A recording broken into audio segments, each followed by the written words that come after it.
What's going on, friends? It's Anton Daniels, and I gotta have a conversation with you guys about Tiege Hanley because you see how the sun is hitting me? This is no finesse, no makeup, no filters, no none of that. This is 100% Tiege Hanley. I use it in the morning as soon as I get up, right after I pray and brush my teeth, jump in the shower, and I'm hitting the streets because you never get a second chance to make a first impression. So even though they're giving you 40% off your first order, 20% off for life, even though you may get a free gift, forget all that, right? Because we would do this even if it was full price because it's worth that much. I'm in the streets, I'm kicking it with people when I see Dusties everywhere. You don't want to be them. You want to separate yourself. And the way that you separate yourself is self-care. Ladies get it for the fellas. Fellas don't wait for the ladies to get it for you. I'm about to hit the streets right now and I'm feeling confident. I'm feeling great. I mean, I already got confidence, but to have that extra boost of confidence, knowing that you've taken care of yourself and you set yourself apart from all of the rest of the sheep that's walking around making bad decisions on a daily basis. And it's reflected in their actions. It's reflected in the products that they use. It's reflected in the people that they follow. And so if you're trying to level up, if you're trying to make sure that you look good, they're going to send you the pack. They're going to give you all of the instructions on how you're supposed to use it. Then make sure you get your Tiege Hanley. Again, 40% off your first order, 20% off for life. Get your free gift. Make sure you tap in with your boy Anton Daniels because Unc is never going to lead you wrong. I would never have you use a product that I don't use myself. Again, they've been rocking with me for a long time. Make sure you get your Tiege Hanley. I love you. I appreciate you. I'm going to holler at you guys later.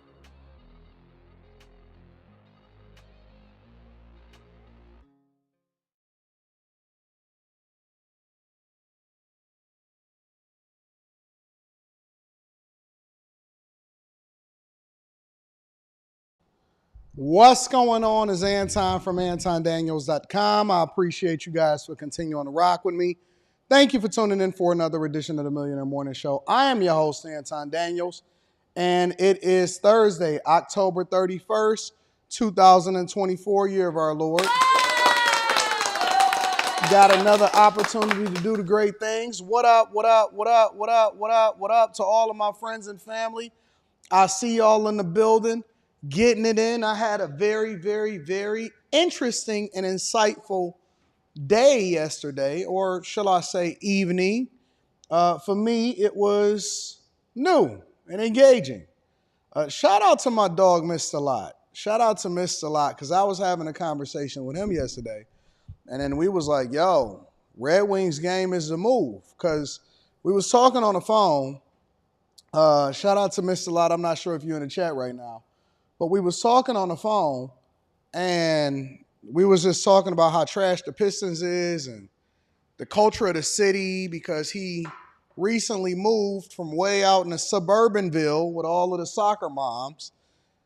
And he came down and he moved down into the city. And so he been down in the city.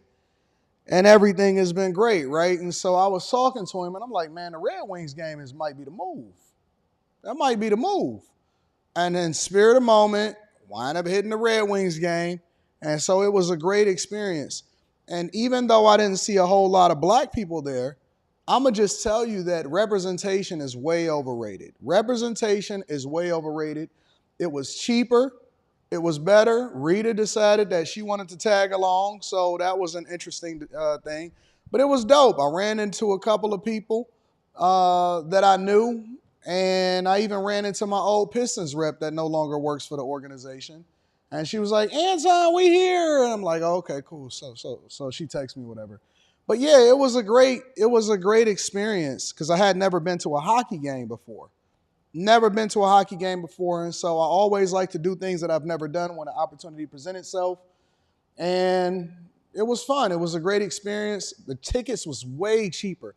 I'll tell you this, and then we're going to get into the show. I think that the biggest difference between a hockey game and a soccer game versus a basketball or NBA basketball game is the fans. The fans is completely different. And I'm not saying that NBA fans are not the same, but everybody there that's at the hockey game, or if you go to a soccer game, I've been to a lot of soccer games, or some people like to call it football, it's people just there to have a good time. They drinking beer, they laughing, they cheering on the team. The tickets are much, much, much cheaper for, in my opinion, what could be considered a much superior product as far as an entertainment. But then when you go to a basketball game and you sit courtside, that's almost like going to the club and getting in the booth and getting some bottles. Like it's just as much as a social experiment as it is a sports experiment. So it's way, way, way, way different. But I'll go into that in a whole nother conversation. But shout out to Mr. Lot. Shout out to everybody that I met at Little Caesars Arena. Spirit of moment. I wasn't live streaming on a Wednesday night, so I wound up going ahead and tapping into that. And it was. Oh, that's my dog, Mr. Lot. There he is. What up, what up, what up? What up, Mr. Lot? Yeah, he in the building. So he said the Pistons is down bad. Yeah, they won last night, but I can't do it. I can't do it. I can't do it. Nope, nope, nope. So, yeah, man, it was a great experience yesterday. I had fun. I think that everybody should get out of their comfort zone and stop trying to live in an echo chamber. Representation is overrated. I've talked to so many people, even on coaching calls, and a lot of times I'll say, well, why did you pick that job? Or why did you pick that college? Or why did you pick this? Or why did you move to that town? I just wanted to be around more people that look like me. Y'all been programmed, man. It's all programming. It's 100% programming. Talk to anybody that's moved overseas. Talk to anybody that's visited other countries. Talk to anybody, that has transitioned, or even back in your youth, you went to private school. Bro, you are treated often at times better than you're treated inside of your own spaces. You certainly treated better than you treated in the hood. So y'all got to get out of y'all comfort zone, bro. Seriously, you gotta start experiencing things beyond your echo chamber, because then you'll start to see life differently. You'll start to realize, oh, wait a minute, everybody in the world isn't racist. Oh, wait a minute, everybody is not staring at you just because you're black. It's so dumb. It's the dumbest thing ever. But we here. It's the Millionaire Morning Show. Shout out to y'all. We got a great show lined up for y'all. Let me first say and give some acknowledgement to the people that are supporting me, especially on Cash App. So I want to acknowledge my Cash Appers. Shout out to ESDC. I appreciate you, big dog. Also, Cartier Oliver says, watching from the clouds. Shout out to you. And Mike, that dude, I want to give a shout out to everybody on Cash App. Shout out to my Cash Appians. And then let me acknowledge a couple of the super chats, and then we're going to go ahead and get started with the show. Paul McKinley says, got my tickets for this Saturday. Everybody that's coming to kick it with me Saturday, it's going to be a hell of a time. I'm excited to kick it with y'all. I might bring out some of my friends. It's going to be cool. So this Saturday, I'm going to be in Atlanta. Get your tickets if you are in the area. Discount code Anton so you can pull up and we can have a great time. It's going to be a great show. Me, I'm going to be there. Reading going to be there. 2K going to be there. I might have a couple friends there. It's going to be awesome. All right, that's number one. Make sure y'all get y'all Tiege Hanley. 40% off your first order, 20% off for life. We all know that Tiege is doing what Tiege do. Ladies, get it for the fellas. Fellas, don't wait for the ladies to get it for you. And then last but not least, I would love for you guys to join the Patreon. My extended grace and all of the information of what it is that I give you in order to be able to run up a bag and not worry about who's going to become president of the United States of America. It is an awesome place. And also tap into the Discord. The link to the Discord is in the description of any of the most recent videos inside of the Patreon, all right? So get your tickets. Shout out to Paul. Can't wait to kick it with you, big dog. Also, Chad from Morris says, good morning, AD. Can you explain borrowing portion in the buy, borrow, die management, especially in paying it back? I understand writing off at interest. Well, we'll talk about that, but we got to get to the election, and then we'll shoulder it, and then we'll talk about the money aspect of it towards the end of the stream. And then last but not least, Young Gladiator is in the building. Young Gladiator says, will we be able to see the percentage of black men voting? I don't think so. But I do have that as a part of this stream because I want to have that conversation. Because I found a video that somebody, I was scrubbing through a video that somebody sent me. And it was basically black people explaining why or where they were, who they were voting for, or who they were leaning towards, and why. So we're going to deep dive into that. Thank you to everybody that held me down in the super chats. I'll be reading those throughout the show, and let's get to it, all right? Y'all ready to get started with the show? Hit a like for the algorithm. Send this to your family and friends. Let's rock out. Ladies and gentlemen, quick hits. Quick Hits is a segment of the show that we don't necessarily think that we need to bring forth to the front of the congregation, everything in its own individual segment, but we definitely want to keep y'all in the loop of what's going on in these streets. All right, first things first, as usual, can't wait to put on a screen mask. Masked people are committing heists in Chicago on multiple stores, and the FBI is trying to chase them down. Take a look. Right now, the FBI is out with an urgent alert for a group of masked criminals. Investigators are offering $15,000 for anyone who identifies the four gunmen behind a string of jewelry store heists. Our Sarah Maki is looking into the spree. Sarah. Yeah, guys, they believe this group of four people is behind four robberies spanning 3 states. And the heist started in Bridgeview last summer. Now, they hope that you will recognize these Halloween masks, and it might trigger a memory for someone who knows something. As soon as we opened the door, the other guys rushed in. We were there last year. He was so situationally unaware. Did y'all see that guy? He was so situationally unaware. Look at this. This is Chicago, y'all. Look at this guy running up on him. As soon as we opened the door, the other guys rushed in. We were there last year when Jawahar Jewelry employees in Bridgeview were cleaning up after a terrifying robbery. With a machine gun like this pointed at you. Look at this.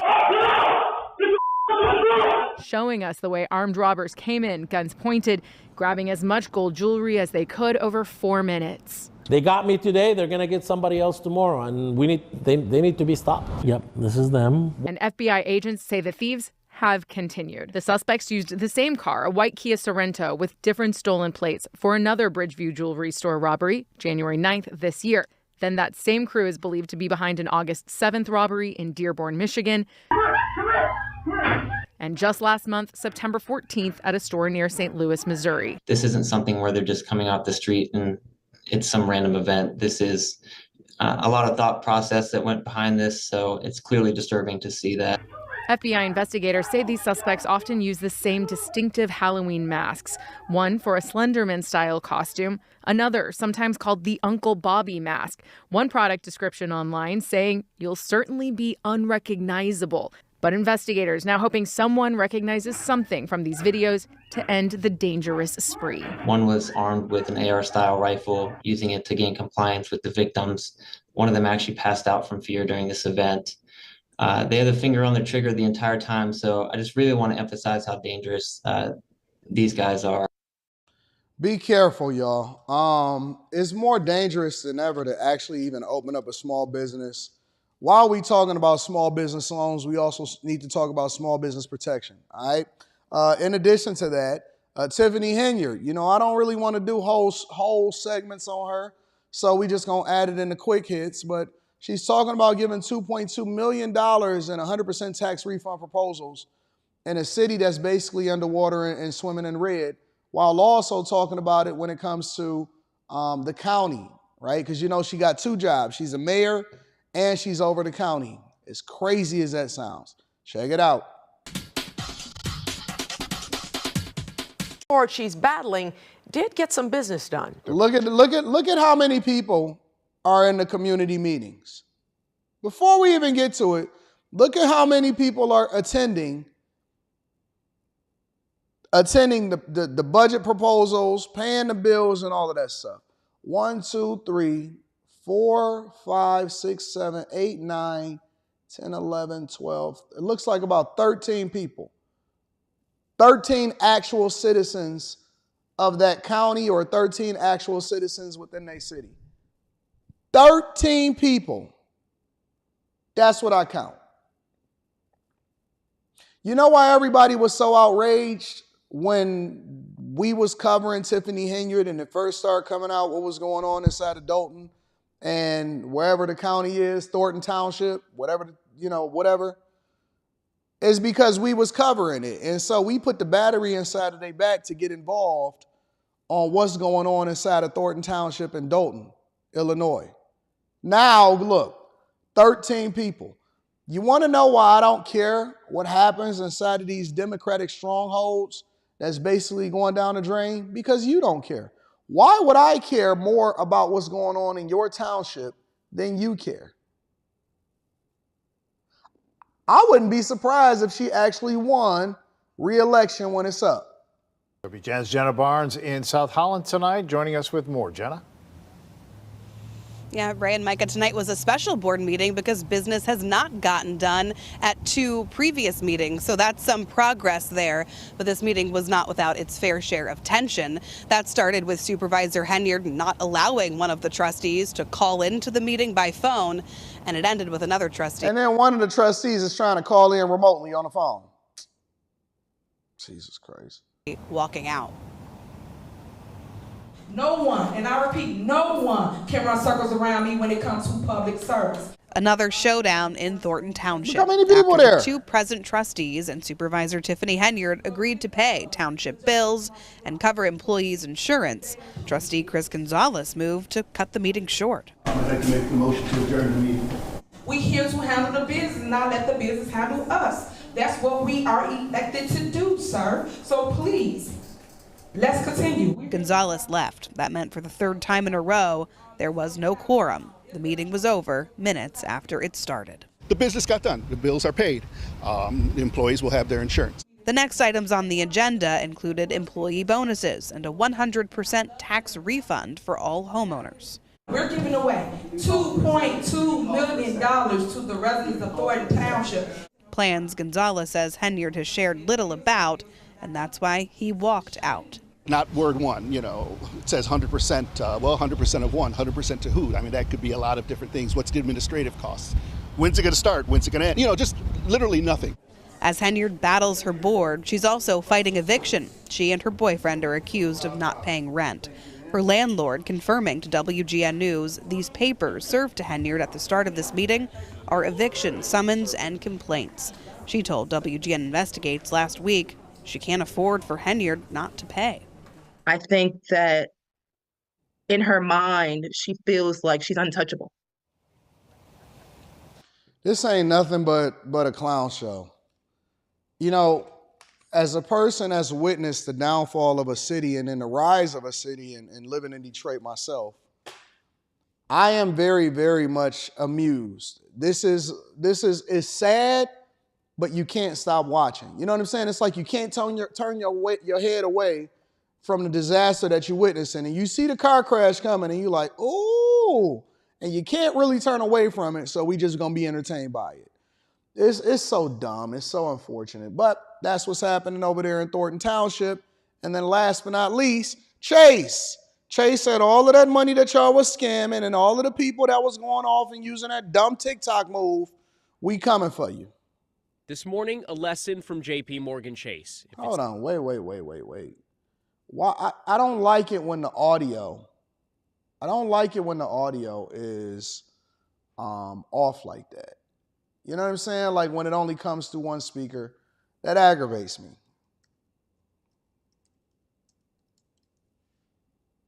Let me see something. Let's see if we can get a better quality, because I'm amazed that people are still putting up videos, and these large production studios are putting up videos and can't even get their audio right.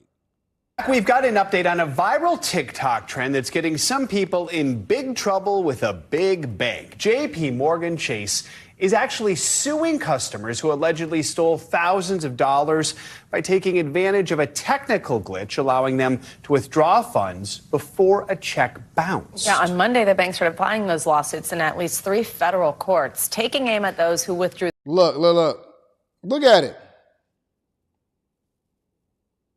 Look at the usual suspects. Look at them.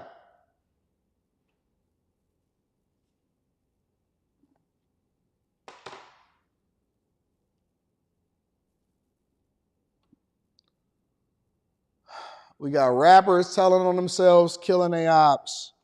People scamming and doing TikToks in order to go viral on social media. Usual suspects. Thank God for social media.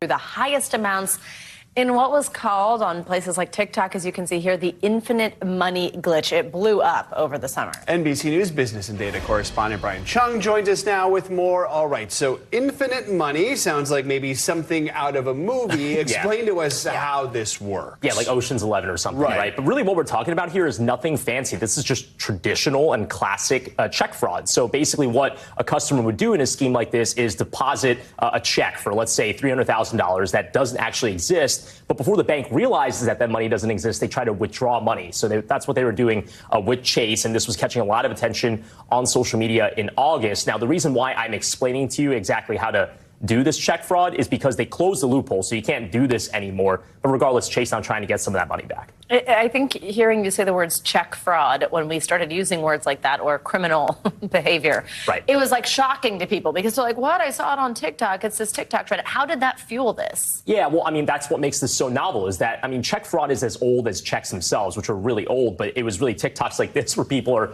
dancing around, showing off how much money they were able to get off of this again before Chase was able to close the loophole. But that's what really... And you know what the unfortunate part about this is that obviously this is not a glitch.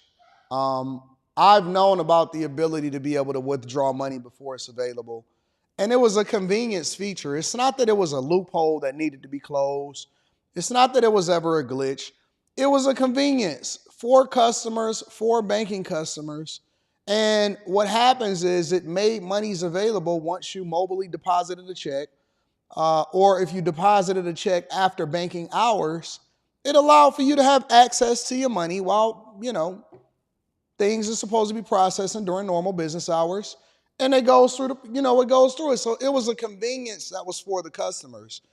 And as usual, as soon as the usual suspects got a hold of it, they abused it. Now they had to call it a loophole to close it. You're now going to face a civil suit plus interest. And then the criminal complaint comes right after it once the FBI get a hold of it, because Chase not only wants their money back and they want to make examples out of you, but they also want to make sure that you hold up integrity of the banking system. You'll probably be getting some fraud charges, which is a felony, and you'll never be able to bank again inside of the United States of America because they're going to flag you every time you try to open up something. And then you're going to be complaining that the system is against you because you can't even open up a bank account. So dumb, so dumb. I don't understand, man. Just don't get it. But, ladies and gentlemen, that's your quick hits. Oh, my goodness. Let me read a couple of the super chats and then we're going to go ahead and get it popping for the show. Mike D says, I want to say thank you for what you do. I debated against 4 Democrats while early voting, and I held my own because of the knowledge that you give us. Let me give a round of applause for you. You know, the most dangerous thing that a person can be is informed and knowledgeable. And then you combine that with the wisdom to do the right thing, people fear you. People fear a person that's educated, and I'm not talking about a person that has a degree. I'm talking about a person that knows what they're talking about, that can substantiate their arguments. One of the most frustrating things for the guys that was at the Pancake House yesterday when I pulled up was they can't use the old rope-a-dope and the old saying, oh, you must be on code. Oh, you must be a house N-word. You must be this and that. It bothers them because you start talking about biblical principles, you start talking about policy, you can go into the data and the statistics, you can back up what you say, and it breaks their heart. Because now it's not even about you anymore, it's about them being conflicted about what they do because they can't justify why they're doing what they're doing anymore, and it starts to tug at them at their heartstrings. It's almost like righteousness. Once you inform somebody, they have to intentionally overlook the right thing to do in order to do the wrong thing. And it bothers them. That's what's going to keep them up at night. So good job, bro. I appreciate you for continuing to listen in. My dog, Mike James, in the building says, what up, AB? How is your mental, Big Money? I feel incredible. I feel incredible. I do. I feel incredible. I'm looking forward to getting my studio redone. I have some objectives and agendas. I actually broke ground on a new property on Monday. Was that Monday or Tuesday? I think it might have been Tuesday. So Tuesday, I broke ground on a new property. Here, I'll share some of the pictures with you guys because we are going to be talking about this in Block Club. Here, let's do that. I'll airdrop it. I broke ground on some new property, bro. It's pretty incredible. So yeah, man, we getting it in. That is the whole, and so this is the new property that we actually breaking ground on. So yeah, I can officially say that I'm a builder now. Let me give myself a round of applause. So we're finishing and finalizing all of the small details on the other property because we just got the glass door installed and all of that. And so here, I'll give you guys a little bit of a sample of what's happening at the other property. So this is, yeah, that's my car. This is the property that we just recently broke ground on. And then here, I'll airdrop you some of the pictures of what's going on at the other property that I was talking about. So let me see. It's nothing greater than finishing stuff up. You know what I'm saying? So here, I'll airdrop a couple more pictures and show y'all some stuff. We really do this. And as you notice, I never talk about it until I do it myself. So this is the property that we finishing up. Some of you guys may be familiar. Some of you may not be so familiar. So I've been taking you guys in the Patreon through the tour of a lot what's going on. So that's the master bathroom in which we just got the doors installed on that property. So you can see it. This is the doors. Everything is custom. Everything is quality. So the people that wind up being inside of my properties and rent my properties, they have the best and the quality materials. They don't have to worry about anything breaking down. We don't have to worry about maintenance and costs because everything is brand new. So that's the shower in the master bedroom. That is the flooring for the steps going upstairs. And everything is wood. So we don't have any carpet inside of the house. The entire thing is wood, even the steps. This is a second bathroom. So you got the double sinks inside of the second bathroom. All quality materials, all marble, everything, all new cabinets. Everything is brand new. So, and this is one of the walk-in closets. So, you know, I got his and hers walk-in closets and everything like that. So we putting the final touches on it. And then when we go over it inside of the Patreon, I'll give you guys the final cost and the breakdown, what my learned lessons are. Because, you know, we did Block Club last week in order to set the foundation of what I'm teaching you guys when it comes to the comparing, contrasting, buying it turnkey, how you get into real estate, how you can start multiplying your money, what my strategy is, and then I can show you the receipts and the results of what it took, what my learned lessons are, how I save money, how I'm going to implement it in the next projects, because I got 3 other projects that we already broke ground on, why we don't take any bank loans and we put up our own money and we do it, how we then save money and increase our net worth while at the same time preventing ourselves from giving money to the bank and we self-finance. So I'll give you guys all of that inside information and I'm excited. I'm excited because I get to take on new projects. I'm investing $100,000 into the studio, so we're going to have new shows and stuff coming up next year. I got a whole lot of different changes and upgrades that I'm implementing. And so hopefully you guys can find some inspiration because I give you all of the information. I don't sell courses. I don't have anything to sell you. There is no upgrade fees or anything. Anybody that's a part of the Bag Chasers and the Patreon get access to it. So yeah, man, we going to do it. We're not taking no bank financing. The banks hate us as a result of that because they don't make no money off of us, but it just is what it is. So yeah, man, I'm feeling great, Chris. I'm feeling great. I'm feeling absolutely great. So yeah, man, good energy, awesome, and everything is going well. So shout out to you for the 100 ball. Thank you for continuing to hold me down. Word is they're still at the Pancake House mad. Blyden is in the building, says, good morning, Anton. Blessings to you and your family. What are your thoughts on tax lien certificates and tax deeds? I think it could be profitable.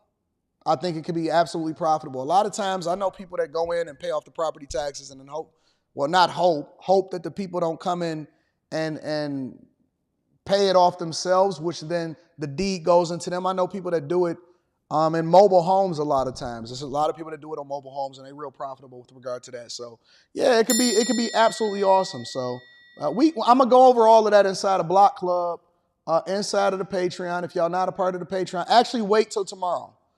Don't join today. Wait till tomorrow. Don't join today. Wait till tomorrow, because the best time to join the Patreon is the beginning of the month. All right, y'all. Let's continue to run it up. All receipts, no cap. It'll be my 18th property coming online. And then I got 3 more coming online. And then we planning for 3 more that we've already bought property for it. I showed y'all the receipts inside of the Patreon of how much it cost me to actually buy the land of the properties that we developing. So if you want to see that, you can go and restream it. It's up there for y'all to go and check out. Make sure y'all watch every single video so that you're not left behind and you can leverage the information in order to run up the bag yourself and get to the money. You know what I'm saying? All right, y'all, let's go ahead and get into the show. Enough about that. I told you it was coming. I told you it was coming. Brandon Johnson ran on not raising property taxes. Let me say that again. Brandon Johnson, the mayor of Chicago, ran one of his landmark proposals to the people in order to get them to vote for him was no new property taxes. I'm going to fight for teachers. I'm going to fight for workers. I definitely have to fight for reparations. That was one of his landmark things. But guess what? Guess what's coming? Just as predicted, right on time, right in this budget proposal meeting, and they could not help but have it right before this presidential election. Tell me that voting don't matter. Don't worry about it. We're going to get to it. So ladies and gentlemen, let's find out exactly what is happening, how this is affecting the people, and let's get it straight from the source. City Council is now in session with the mayor set to propose that increase to help with the budget. Paris is breaking down the numbers for us and joining us live. Paris, what can you tell us? Well, Sylvia, the mayor says that he grappled with decision for weeks because this was his chief campaign promise that he would not raise property taxes. But today he goes back on that, announcing a proposed $300 million hike in the property tax. He is addressing City Council as we speak. Let's take a live look. Alder people listening in, several of them already saying they will oppose this plan because they do not want a property tax hike in the budget. Now, here are some other highlights that the mayor has just revealed. Spending is up $533 million this year, and the city will also see about $131 million in TIF surplus funds to help close that nearly $1 billion budget gap. Now, the mayor says no furloughs, no layoffs of city workers. So let's go over this. I don't even know what a TIF surplus is. Let me look that up, because sometimes I got to do my own research. I'm going to see suiting. A tax increment financing. Let me see. Tax increment financing, or a TIF, in simple concept, TIF calls for local taxing bodies to make joint investment in the development or the redevelopment of an area. All right. How TIF works. A tax increment is the difference between the amount of property tax revenue generated before TIF designation and the amount of property tax revenue generated after. Here, let me share my screen with you guys so you can see what I'm looking at. All right. Let's see if I can get that up there for y'all as soon as possible. Let me see. Because I always like to deep dive. When I read my Bible, I like to also have a concordance with me, so I can better understand exactly what's happening, all right? So I actually just Googled it, just pulled it up. Tax increment financing, this is from the Department of Treasury from the state of Michigan right here.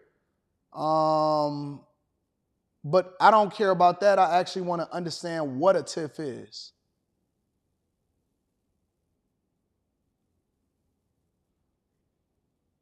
Tax increment financing, because a lot of times they just throw these terms at us without us understanding it is a tool state lawmakers gave local governments in the 1980s to help communities restore their most rundown areas or jumpstart economically sluggish parts of the town. So the worst areas that's in your cities, a lot of times they're using TIFs which is a tool that local governments now have in order to try to incentivize people, basically gentrify the area and improve it, okay? Like new roads, new sewers, provide incentives to attract businesses or to help existing businesses expand without tapping into the general funds or raising taxes. Since the federal and state governments have greatly reduced their support for economic development, TIFs allow for municipalities to accept some of this responsibility without raising local property taxes. TIFs help local governments attract private development, blah, blah, blah, blah, blah. Okay, we know what that is. All right, so what is a tax increment? Tax increment is the difference between the amount of property tax revenue generated before the TIF district designation and the amount of property tax revenue generated after the TIF designation. Okay, so let me break it down to you from a C student's perspective. So the expectation is when you start to implement this, the goal is investment. So if I invest in my business, for example, all right, because they use a lot of these terms and they make it seem more complicated than it is. If I invest in my business, well, guess what? The value of my business increases, which then generates more revenue. So as far as municipalities are concerned, because just like marriage is a business, politics is a business. So the city wants to jumpstart and raise revenue inside of this particular economically depressed zone.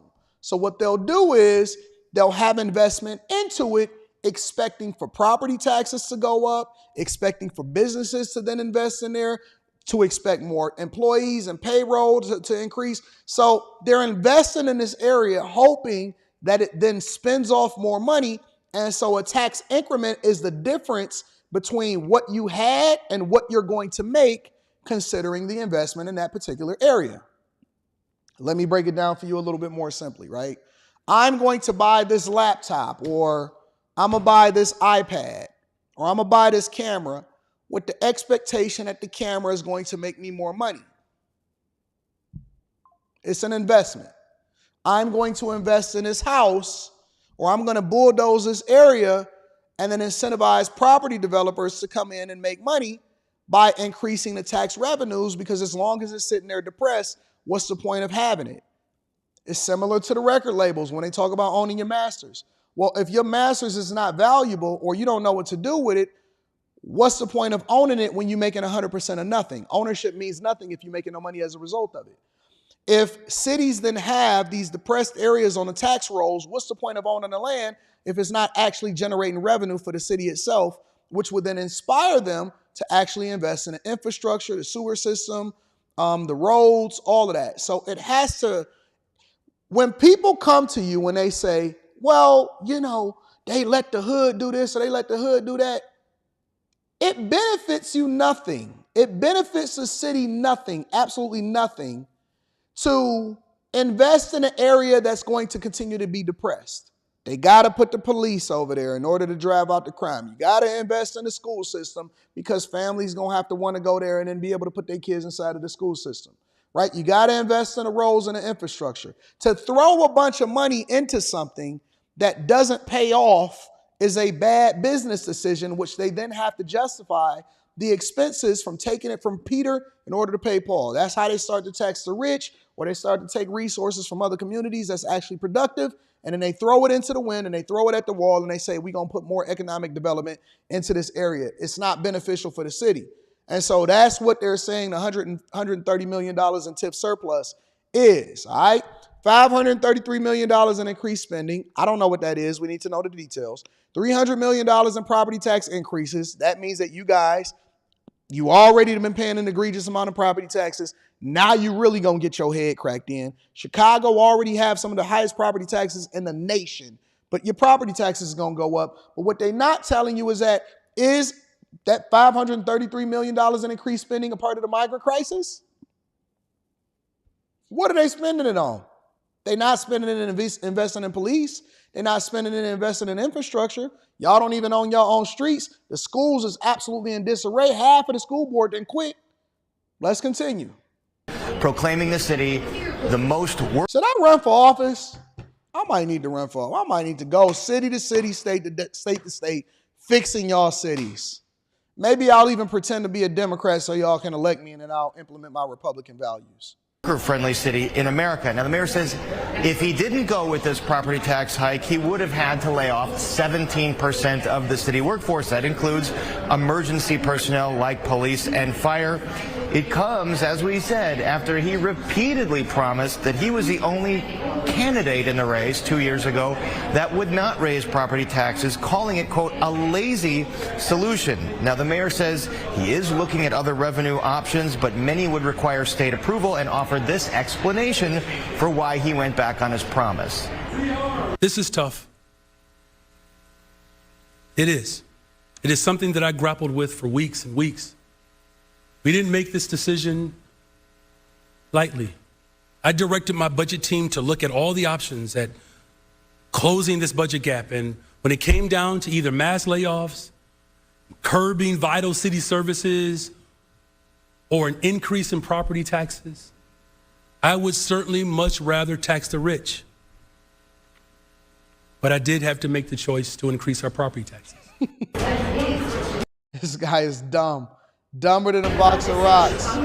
This is what happens when you elect a school teacher to run a multi-billion-dollar budget of a city like Chicago, the largest Midwest city. It's unfortunate. Reaction to this is going to come fast and furious. We are expecting a group of alder people to have a press conference within the next hour announcing their opposition to this, and the mayor will take questions from the press. So, all right, so let's spin the block real quick and let's see what the people are saying, because we don't just want to operate in an echo chamber. We don't want to understand how the people are reacting to this. Chicago, what up, though? News about the mayor's property tax hike did not go over well with a lot of homeowners, especially in Pilsen, where residents are already dealing with back-to-back tax hikes. We're listening to you, and Andrew Ramos is in Pilsen, where some homeowners are now debating whether they can even afford to stay. Nope. We could be forced out, but we're Mary Gonzalez and Gary Galuzzo have called Pilsen home for decades. The married couple, who are homeowners and community organizers, have been helping friends and neighbors navigate the treacherous waters of property taxes in the predominantly Latino neighborhood, a trend they say spiraled out of control just 2 years ago as more developers moved in. But all of a sudden, they discovered that this is a neighborhood that's highly valuable, and boom, the taxes shot up. people are very frustrated, and there's two options. There's one is you run away, or one is you stay and fight. The couple among the many homeowners in Pilsen who saw increases of more than 40% after a reassessment in late 2022. It's crazy. Y'all paying more, you getting less for your money, and the criminals are running y'all out of y'all cribs. It's a recipe for disaster. Eventually, it's all gonna crash. Gentrification in the neighborhood among the many culprits that have played a role in recent hikes. Why is an old person sitting on a block with a little old raggedy house responsible for the lot next door being turned into 3 condos? For Julie and Marianne Nuskell, who have lived in their 2-family home on 22nd Place their entire lives, another tax increase is too much to bear. I don't think it's fair that every time the city needs money, we're going to hit up the taxpayers. We pay enough. For the city, we pay very high. The frustration on the block has now boiled over into anger in wake of Mayor Johnson's 2025 budget announcement, which calls for an estimated 4% tax increase on average for homeowners. Many who say they're prepared to exercise every option on the table to fight back. The day I leave, I'm going to leave in a box. But no politician is ever going to force me out of Pilsen. It's my neighborhood. We're here longer than quite a few mayors that we've had, and I'm going to stay longer than this mayor. He'll be out before me. Now, earlier. Yeah, but you're going to be out of money. Boy, let's see if I can find the part where he starts to talk about the budget inside of this whole meeting. Good morning. The council will come. Let me see, because it was people on there protesting, complaining. I might have to do a whole live stream on Chicago again after this election. People, come back, young lady. Come back, young lady. Without any problems. That's why anointed. Alderwoman Silverstein has been. Funds were ignored, and the city did not fulfill its obligations to working people.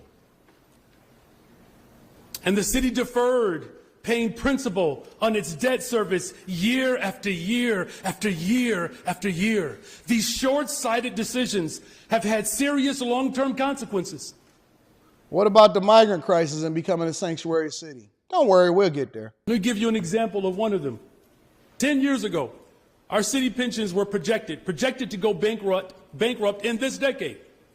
From 2004 to 2014, the city did not do enough. They deposited an average of $442 million each year to the pension funds, which was less than half than what was required.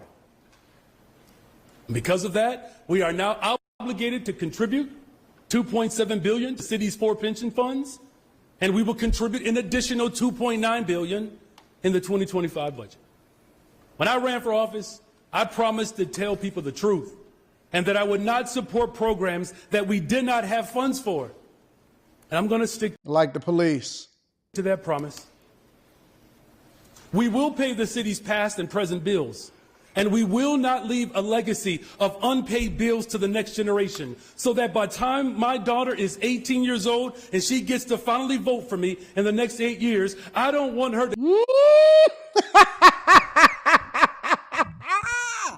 Hey, hold on. We're not just going to skip past that part. Brandon Johnson plans on being there when his daughter turns 18 in 10 years.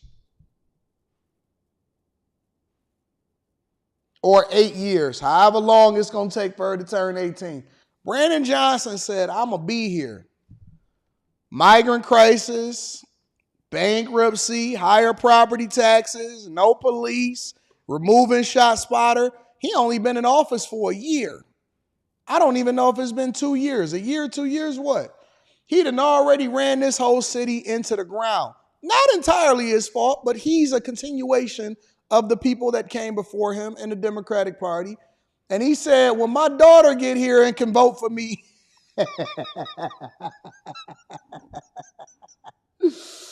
oh, I love these politicians. To go to that polling booth and say, Dad, how come you didn't do something today to fix the problem so she doesn't inherit the crisis? In spite of the past mistakes, our administration, though, we've been able to fulfill the promises that I made to Chicago and deliver for the people of Chicago, and we did it in a fiscally responsible way. It turns out that you can invest in people. It turns out that you can invest into the core values of what makes us this incredible city. And he trying to tap into Obama and Martin Luther King, and some people just don't got it. God did not bless you with the spirit of Obama. He did not bless you with the spirit of Obama. And listen, we all got some belt tightening to do. There are some administrations that came before us, and they underfunded the pension system. So, we're paying for the sins of our fathers. However, this I promise you, through this belt tightening, we're going to make sure that our children are safe, and we're not going to leave any migrants behind, and we're going to make sure that things are good. He doesn't have the spirit of Obama. Listen, Obama can sell you, he could sell you a bridge in the middle of the water with no connecting sides on both sides. He going to leave you with a legacy of trash, but he going to look good doing it. Brandon Johnson with the mohawk, it don't hit the same. I've talked to the archdiocese, and, I don't understand. This is just a large gathering. It don't hit the same. It's not the same. It don't resonate. You know what I'm saying? It's not a hit. I don't know. It's like a game coach giving somebody the game, but then when they try to implement it, they still look like a fool and the women still diss them. It don't hit the same. Same pitch, different pitcher. We don't want to fill up that cup. And do it responsibly. We invested in our city's future by increasing the number of young people hired through the One Summer Chicago program. We hired a total of almost 28,000 young people, which is nearly an 8,000 increase since I've been sworn in. And through One Summer Chicago, we were able to make sure that young people could gain professional experience and real paying jobs and a vision for their future. There's one specific example, though, that I'm very proud of. The General Labor Training Program. We work with the City Department of Human Resources to do right by them. 50 of our public schools. Also forecasted, though, that like the Johnson's household was on Saturday. All right, that's good. It's a little parliament day. Jakia Brown is here with right direction. In addition, thank you, criminalizing these individuals reigns in July of 2023, and I'm proud to say that we are still moving full steam ahead. Chicago headquarters at the time. After a successful summer, I got a chance to development process and by thresholds who will provide behavioral health care. We'll continue to invest in communities and empower everyone to be 2025 budget. The work of Alderwoman Fuentes and the work of we need to ensure that we create systems of care to respond to the people who need the help the most, making it the largest social of these sections of the city that need it the most. By transitioning its operations to 100% cultural affairs and special events with an increase. We will not neglect our long-term obligations. We will pay our debt and our pensions. And we will continue to embrace business and economic development. Anticipating the depth of our fiscal challenge, my financial team began working on ways to lower the cost through budgetary efficiencies while also identifying ways to increase our revenues. And therefore, we made very smart, timely adjustments to our expenditures. My budget team asked every department to cut their budget by 3%. Not only did our departments meet that challenge, but many of them went beyond because they understand that. Yo, this is what I want to know. Because all of this speech and junk, that don't mean nothing to us. We actually want to know how our property. Look, after the end of this, if you live in Chicago, guess what? When I described over the years what inflation is and how it affects you on a regular basis, I had people, and this was over the last couple of years, people come up on this platform when I used to have callers come up, and they would try to debate me and dispute me on exactly how inflation works. And I said that inflation is a number of things, but when you start to get into the micro details, what you'll find is that inflation is a number that's then set by the federal government based off of what they see the cost of living goes up, but a lot of factors that go into it. So for example, them printing more money and then devaluing that money because we don't have anything that backs it in the treasury anymore. It used to be backed by precious metals. Now it's backed by our belief in it and other countries embracing it in order to have it as a backup currency for whatever is happening in the world, right? Them having the US dollar as a reserve currency absolutely gives it more value because again, that's our and their belief in it. But your lifestyle, when they say, hey man, inflation for American consumers based off of food, groceries, gas, rent, well, that's going to differ depending on where you live. So for example, your cost of living, because they're going to pass the cost down to you, it's always going to go back down to the person that's at the bottom of the totem pole. So if you're Chicago, for example, and they say, hey, listen, we want to put $1 billion into the migrant crisis while they're over there saying, oh, we saved the city money. No, you reduced the amount that you were going to give them based off of what you projected to give them because you didn't have the money to give them in the first place. And so you've given close to $1 billion, and that's not considering police services, healthcare. It's not considering food, all of that other type of stuff, right? Infrastructure, the strain on the infrastructure, none of that.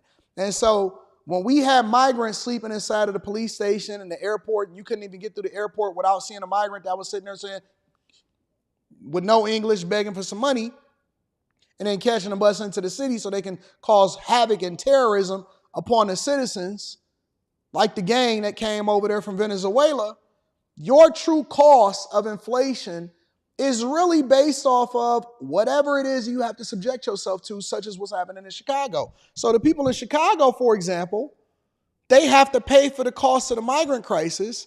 And so your taxes, not only is your taxes going up year after year after year, but now you got to pay an additional 4% in property taxes to support the inefficiencies and the incompetency of the people that send this legislation that y'all voted in. So now your cost of living, even if you're a renter, because guess what? They got to pass that on to the consumer. They got to pass that on to the person that's got to pay the rent. The landlord got to pay the mortgage company and the property taxes and the insurance. Which means the renter is also going to get that cost passed on to them because they got to be able to cover that cost. So then now you saying, oh my God, I'm on TikTok, rent is so high. Is something wrong? Well, when they let the migrants in, that then they had to fund in order to replace you on the voter rolls and your job that you getting laid off from, and then they pass that cost all the way back on to you, and now you looking at your employer because they're also laying off because China is now building factories in Mexico to ship products over here, and you're saying, well, no, listen, if we put tariffs on them, then it's going to cost the average consumer an additional $1,000 a year while you getting laid off from your high-paying job that you can't really get a raise from because they can't justify continuing to cover the cost of your rent going up because of all of these trickle-down economics, because trickle-down economics don't just affect you when it comes to big businesses being able to pass on how much they're making in profits over to the consumer. It also happens on a reverse. When you have costs such as the Ukraine war, and you have Taiwan, and you got this Israel, and then you also got the migrant crisis, and then you got us not being able to economically support, and we become a nation of debt instead of nation of manufacturing and building and offering good jobs. When Trump then come to say, hey, listen, we got to prevent these people from coming over here and gutting the American system, similar to how they've been doing since the Clinton administration, you don't get it because you thought that math and economics wasn't a good subject for you to study in, and you say, I'm not good at math. Well, I guess you're going to be good at math when it comes to paying them property taxes, because guess what? If you don't pay it, I'm coming to buy your property and I'm going to gentrify your neighborhood. It works on both ways. And you still trying to be on code thinking that it's going to benefit you, but you voting for your own demise. When they flood this country with all of these cars straight from Mexico in order to circumvent the tariffs that Biden left in place, while the Kamala Harris administration keep talking about the opportunity economy, I'm going to give you an opportunity to give me your property now at a lower cost than they're going to take it for. That way you'll be able to have something that you can carry into your cardboard box because you will own nothing and you will like it. You will break up your family and you will like it. You will embrace reproductive rights in order to prevent yourself from actually embracing Christian values, and you will like it. All for the sake of not wanting to be ostracized and not wanting to be criticized for doing the right thing. That is literally being persecuted for righteousness' sake. Man, don't get me to preaching. Don't get me to preaching, because you know I will break it up. I will bring everything back into the spiritual realm and spit it back at you in the natural. First natural, then spiritual. First natural, then spiritual. I will help you to understand why your decisions in the natural is actually going against what's best for you spiritually, which will ultimately cause your demise. Not only are you going to suffer on this earth, but you're going to bust hell wide open as a result of it.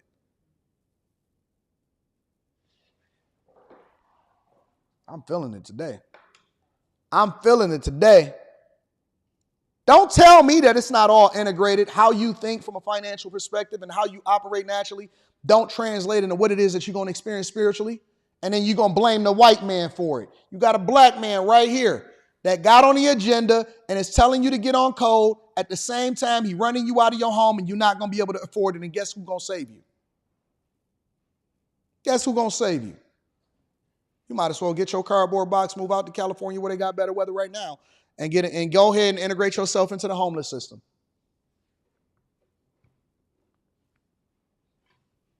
I dare one of these people to want to debate me. I dare you. I dare you. It's going to go the same way that we did in No Hardly Initiated a week and a half ago. Same way, different subject. What you want to debate? Politics, money, business, relationships, spirituality. You pick the subject. I'm going to show up and then I'm going to teach your pastor how to really get his congregation in order so that they actually don't bust hell wide open and they can get to the bag while they're doing so. You pick the subject, I pick the massacre site. How about that? You pick the subject, I'm going to pick where I'm going to bury you. Any one of y'all, political candidates, spiritual teachers, women, men, you pick one, I'll meet you at the battlefield, but get your shovel and bring it with you so I can go ahead and bury you where you lay. I'm going to leave you where I find you. I'm going to leave you where I find you. Any one of y'all, pick your favorite preacher, pastor, man, woman, business associate, anybody that you want to show up, pick your site. I'm going to leave you where I find you. Who's next up on The Price is Right? Not playing with y'all no more. It's time out for the games. It's time out for the games. Now we have to really gird up and start to show these people who they are, and I'm going to show you who you are. Show up to the site, I'm going to show you who you are. Pick them, I'll knock them down. Let me go ahead and read these super chats. Happy Thursday, AD and Peeps. I'm on the road right now to Chattanooga, heading towards Nashville. Shout out to the Trash Man. Shout out. Are we going to get there? Next one. Courtney Edgar says, yo, big dog, will you be doing any more content creating tips on the Patreon? Absolutely. Right after this election. We going next week, right after this weekend. Keenan O'Neill says, AD, I appreciate what you've been saying out here. This is why Will Smith didn't do The Matrix. When Trump does win, can we start boycotting hip hop? I'm already with you. Shout out to Val, the trucking goddess. I appreciate you, baby. Brambo says, Birmingham New Era Baptist Church's billboard, shaking my head. Send that to me. Email that to me. Run It Logistics says, blessing to all, AD. I appreciate the knowledge and all that you do. Am I wrong to look at this TIF strategy like the China housing method? No, you're not wrong. You're not wrong at all. Y'all better get y'all friends and family in here because this is the most entertaining morning show that you're going to get. You're going to go to church on Sunday and say, this is lackluster. I'd rather listen to the Millionaire Morning Show. You know what I'm saying? Chi-Town have to pay for what they voted for. It's nuts, bro. Oh, they going to pay for that. Not only are they going to pay for it, their kids going to pay for it. Because I know what's best for my kids. I voted red for the first time in my life. I'm new to the channel and I appreciate the content. Yeah. David Simpson says, insanity equal insert Chicago as a prime example, shaking my head. Let's get it. Krista Jackson. What up, Krista? Says, yesterday my husband and I celebrated our 12-year wedding anniversary. I also cast my vote for Team Red yesterday and I joined the Patreon. It's a great week, ready to grow. Shout out to you and the hubby. Can't wait to kick it with y'all. Akila Blyden says, please do the whole show in the Obama voice.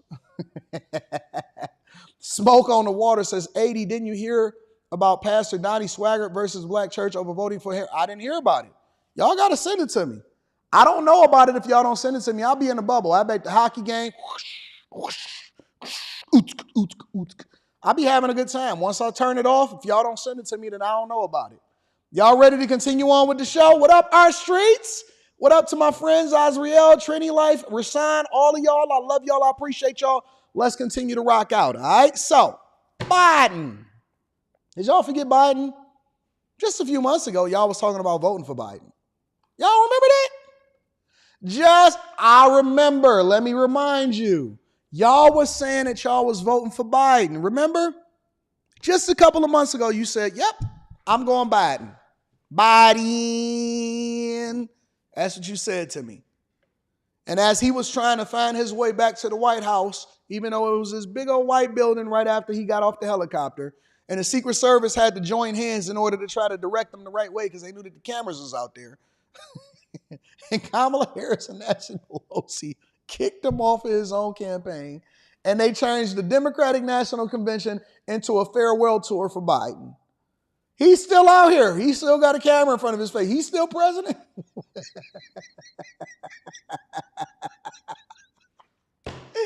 He's still president of the United States of America, and I'm not going to let y'all forget it. I'm not going to let y'all forget it. Biden is still president of the United States of the Americas, and I'm not going to let you forget about it. So, this is his most recent comment about Trump supporters as a result of the Puerto Rican comments that was happening from the comedian. Check it out. Donald Trump has no character. He doesn't give a damn about the Latino community. He's failed businessman. He only cares about the billionaire friends he has and accumulating wealth for those at the top. You know, he says immigrants are poisoning the blood of our country. Give me a break. He wants to do away with the birthright citizenship. Who the hell has said that in the last 100 years? And just the other day, a speaker at his rally called Puerto Rico a floating island of garbage. Well, let me tell you something. I don't know the Puerto Rican that I know. Oh, you only know one Puerto Rican, Biden? The Puerto Rican that I know. Biden is almost doing the black friend comment. I got a black friend. I'm not racist. I got a black friend. Puerto Rico, where I'm in my home state of Delaware, they're good, decent, honorable people. The only garbage I see floating out there is their supporters. Woo! Now you know, listen.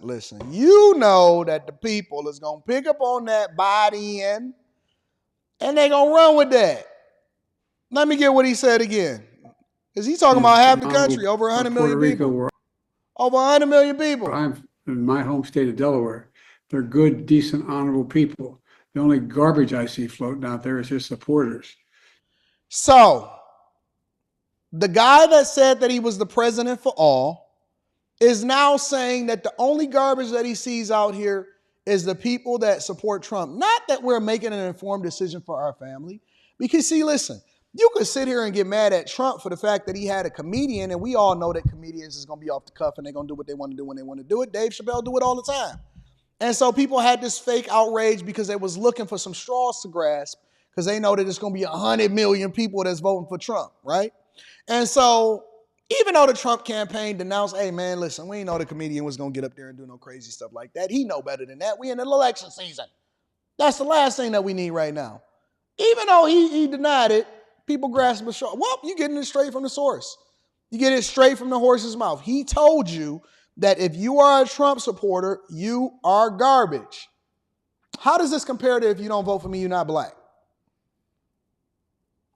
I don't know. Well, they asked Kamala Harris about it on the campaign, and Kamala Harris said, this is my thoughts when it comes to Biden. The American people have a real choice and a very important decision to make in 6 days. And it is about who will not only lead the country, but occupy the White House, where critical decisions are made that include how we think about who we are as a nation and whether we are going to be a nation of people who attempt to unify and break through this era of divisiveness, or are we going to be a nation of people who has the president stewing in the Oval Office over his enemies list? And I think that the turnout last night and the kind of feedback that we are receiving is a strong indication that the American people actually want a leader who is going to bring us together. And that's the type of leader I intend to be. Have you spoken to President Biden since his comment last night about garbage? Listen, I think that, first of all, he clarified his comments. But let me be clear, I strongly disagree with any criticism of people based on who they vote for. You heard my speech last night. What is up with her neck? We're going to get to her comments in a second. What the hell is up with her neck? How did her neck, huh? No, her neck didn't look like that 2 years ago. You think she, no, she was never real fat like that.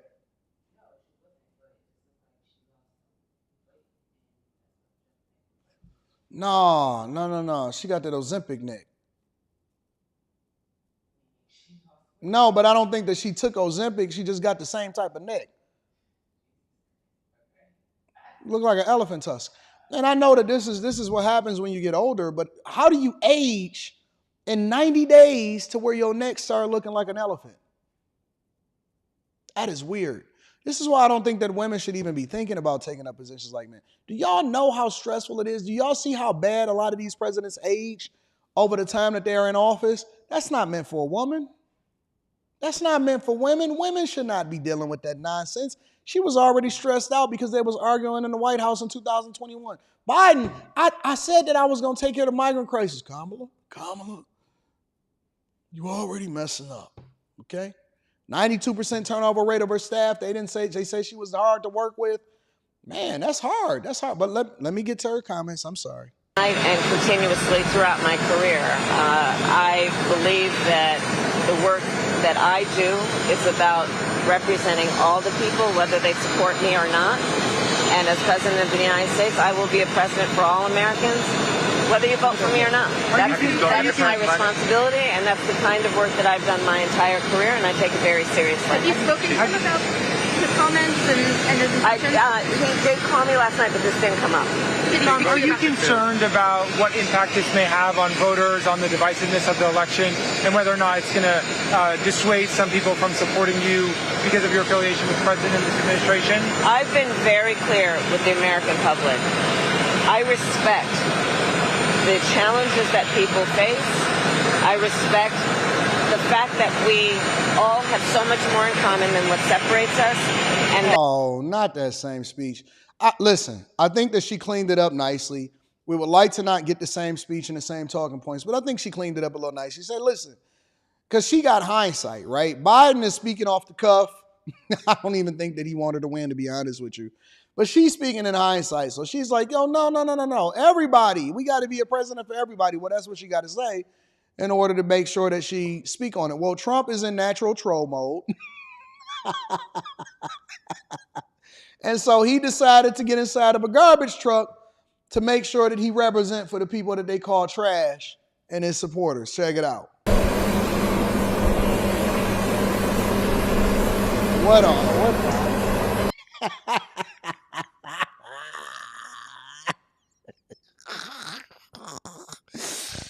Yo, shout out to Prez. This is the only person, the only president in my lifetime that will put on the garbage vest to make sure that he specifically addressed what the people are saying without addressing it.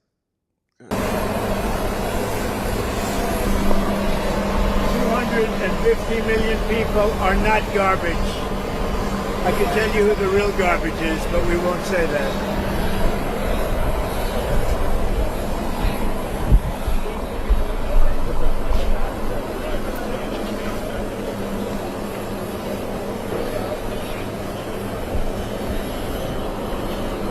They actually got a garbage truck with Trump on it. That is, come on, man. I hope to be at this level of trolling in my life at some point. When I get older, when I get 70 and 80 years old, the only thing I want to do is troll. That's it. All I want to do is make fun of people and troll. When I get this old, I just want to be so petty and just let it all out on the floor. Right now, we still in, trying to figure it out, making sure that we run up the bag, make sure we don't offend too many people. But I want to be this level of petty. All right, guys. I think the Democrats have done a very poor job. We're leading in every state. We're leading big. And He doing a press conference inside of the garbage truck. Come on, man. Come on, dog. He doing a press conference inside of the garbage truck, man. I think that the comment made by really both of them, because there are really two of them, about being garbage, maybe 250 million people, they shouldn't be talking. That's like deplorable for Hillary. This is the deplorable for Hillary. And I think this is worse, actually. For Joe Biden to make that statement, it's really a disgrace. And I think 250 million people in this country are going to be very happy because we're going to bring the country back. We're a nation in decline, very, very serious decline, and we're going to bring our country back. I love Puerto Rico, and Puerto Rico loves me. I don't know anything about a comedian. I love Puerto Rico. Nobody's done more for Puerto Rico than me. I took care of them when they had the big hurricanes, and nobody gets along better with Puerto Rico and the Puerto Rican people than me. They love me and I love them. I don't know anything about the comedian. I don't know who he is. I've never seen him. I heard he made a statement, but it was just a statement that he made. He's a comedian. What can I tell you? I know nothing about him. I don't know why he's there. You put comedians up, and I guess he went on earlier in the show. I don't know who he is. How do you like my garbage truck? This truck is in honor of Kamala and Joe Biden. But I just wanted to let you know that 250 million people, that's what I think the real number is for making America great again. 250 million, the real number. They don't think in terms of garbage, okay? They don't use terms like that. And it's a shame. And Joe Biden should be ashamed of himself if he knows what he's even doing. He said, if he knows what he's even doing. Man, look, bro. Come next week, because I believe that it's going to be a long week next week. We are going to see a historic moment, and I believe that we're going to paint the country red. Whole country going red. Maybe not California. Maybe not California. But the whole country is going red next week. Let me give my president a round of applause. That's my president right there. Shout out to all of the guys that was at the Pancake House that was mad about it. Magnetar17 says, whoever is in the trucking, look up the SDDC welcome package to see if you can haul cargo for the Department of Defense, or I can email it to you. Hey, put that inside of the Discord. All information when it comes to making sure that we add value into people's lives, that go to the Discord. You know that, Magnetar. You know that. Discord. Sent that link about the church to your email. Okay, cool. Cultivators in the building says, what up, though? What up to my Detroit brethren? Says, still rocking with you, fam. Anticipating Stock Club next week. Yeah. We running up Stock Club. I like them Lions jerseys. And Nick Gay says Trump is the head of waste management. Yes, he is. He the GOAT. I appreciate you. Big N8 says, thanks for the information. I'm looking for Virginia to go big for Trump. Yeah, we rocking out. They don't really realize that. It's way more of us that's switching over than not. Mr. Joe says, nobody can deny that Trump is hilarious. He is. He's an ultimate troll. Jonathan Gonzalez says, just tuned in. Have you covered the F1 race showing Kamala as the winner? Did they explain what happened? I don't even know what you're talking about. Y'all got to email me, all right? High Tolerance says, that's my prayers. The recovery from the slip was impeccable. Had that been Sleepy Joe, he'd have been in ICU. Make America great again. How do you like my garbage truck? Jay Ben says, something about being born in New York just makes trolling natural. We live for this stuff. Shout out to 50 Cent, Trump, myself, and the rest of the New Yorkers. Smoke on the Water says, AD Trump did his rally in that orange. Did he really? Oh, my God. This is so silly. Well, while Trump was over there talking about his garbage truck, guess what Kamala was doing? She was making her final pitch to voters. Now, I have not seen this. This is the headline on all of the different streams that then watched it or whatever. But Kamala Harris has Obama out here on the pivot, getting haircuts. Hey, think about this before we get into the Kamala Harris making her pitch to fellow voters, all right? Think about this for a second. We have evolved so much to where we, you, me, my co-host, the chat, podcasters, are now the people, now the ones that determine what happens in the culture. Influencers, people that are not being swayed and paid. Well, some of them is being swayed and paid, but I have not taken one dime. I mean, imagine Anton from AntonDaniels.com getting a message and getting phone calls and getting contacted to say, hey, man, we need your insight and information. Hey, man, can we do an interview with you? Hey, man, would you like to come to this event? Never in a million years.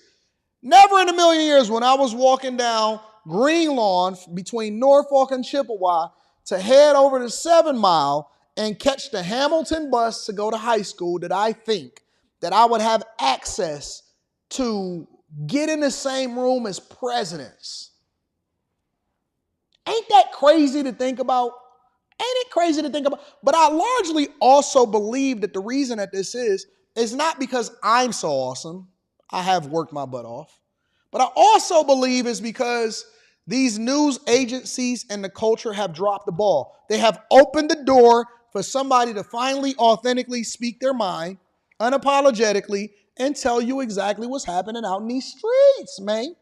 And so with that being said, Kamala Harris is making her final pitch to voters, and I want to maybe evaluate some of the speech to see if we can source something out of it that's actually useful. Let's see what she had to say. I love y'all. I appreciate y'all. Make sure y'all tap into the Patreon. Link is in the description. Tiege Hanley, 40% off your first order plus 20% off for life. And then also on top of that, make sure you guys get your tickets to come and kick it with me in Atlanta. Stop being lazy. Come and kick it with your boy. Discount code Anton. And in Detroit on December 14th, we going to get it popping. Let's see what we can find in this speech, y'all. Please welcome Vice President of the United States, Kamala Harris. To make a decision that directly impacts your life, the life of your family, and the future of this country we love.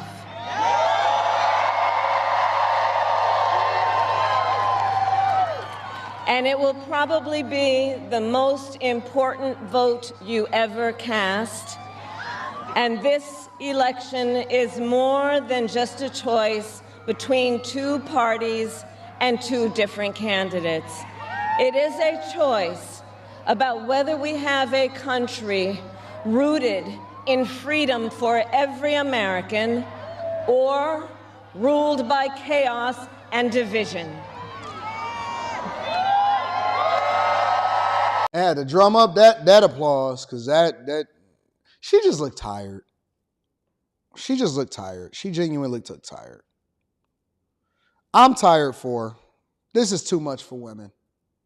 It's just too much for the women. It's too much for the ladies, honestly. She looks tired and she looks older as a result of it. And this is not what God wants for her. This is not what God wants for her. 4.8221. It's not it. This is not it.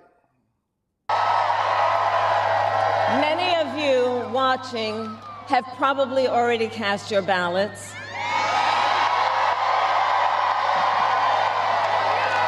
But I know many others are still considering who to vote for, or whether you'll vote at all.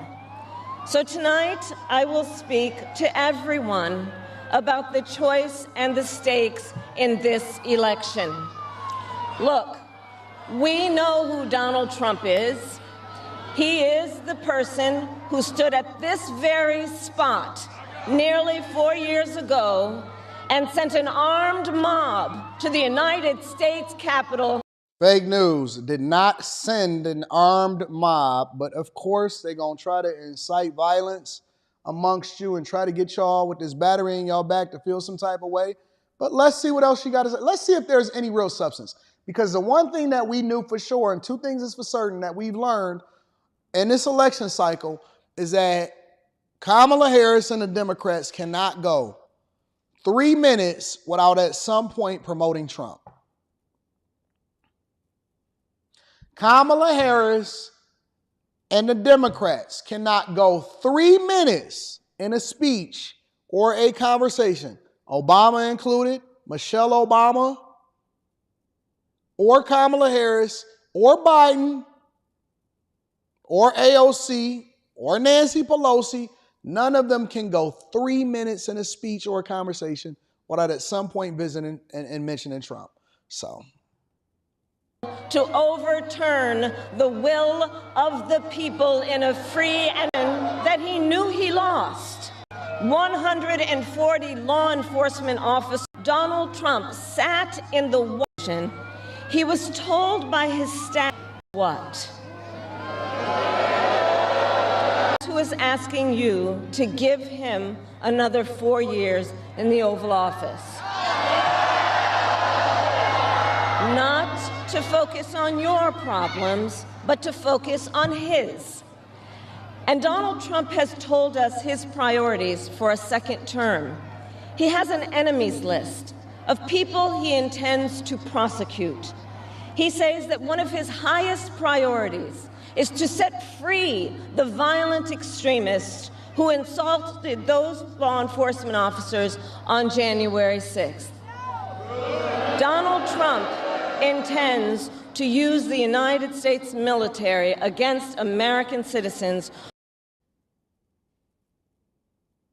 So, in your final pitch, because I'm observing it and I'm listening to it, in your final pitch, your message to the American people is what you should fear. And I largely believe that that's what's really affecting the people, because if I ask people on a regular basis, whether it's in a panel or in real life, who are they voting for and why? If they say that they're voting for Kamala Harris, they don't say that. They say, I'm not voting for Trump. If I ask people, who are they voting for and why? They don't say that I'm voting for Kamala Harris. They say that I'm not voting for Trump. That's a fact. So the strategy in the final pitch is not to help people to understand how you will be a better president in the United States of America than your predecessor in Biden. The strategy is to tell you to fear voting for him, so vote for me, and that we can continue to do what we've been doing for the last 3.5 years, which obviously is not working for the American people, which is why we're going to paint the whole country red. Okay. Who simply disagree with him. People he calls, quote, the enemy from within. America, this is not So the a whole candidate speech is for her talking about president Trump? who is thinking about how to make your life better. Let me speed it up, see if I can get this a little faster. Who is unstable, obsessed with revenge, consumed with grievance, and out for unchecked power. Donald Trump has spent a decade trying... Is this a whole speech about Trump? And her final closing argument, seriously. Because I would like to know what she's proposing and why she's going to sell the people in her final proposal of why they should vote for her, not vote against him. I'm going to let it play. I'm going to let it play for the next 4 minutes and see what we can get out of this. To keep the American people divided and afraid of each other. That is who he is. But America, I am here tonight to say that is not who we are. That is not who we are. That is not who we are. You see, what Donald Trump has never understood is that e pluribus unum, out of many, one, isn't just a phrase on a dollar bill. It is a living truth about the heart of our nation. Our democracy doesn't require us to agree on everything. In fact, we like good arguments from time to time. Just think of your own family, right?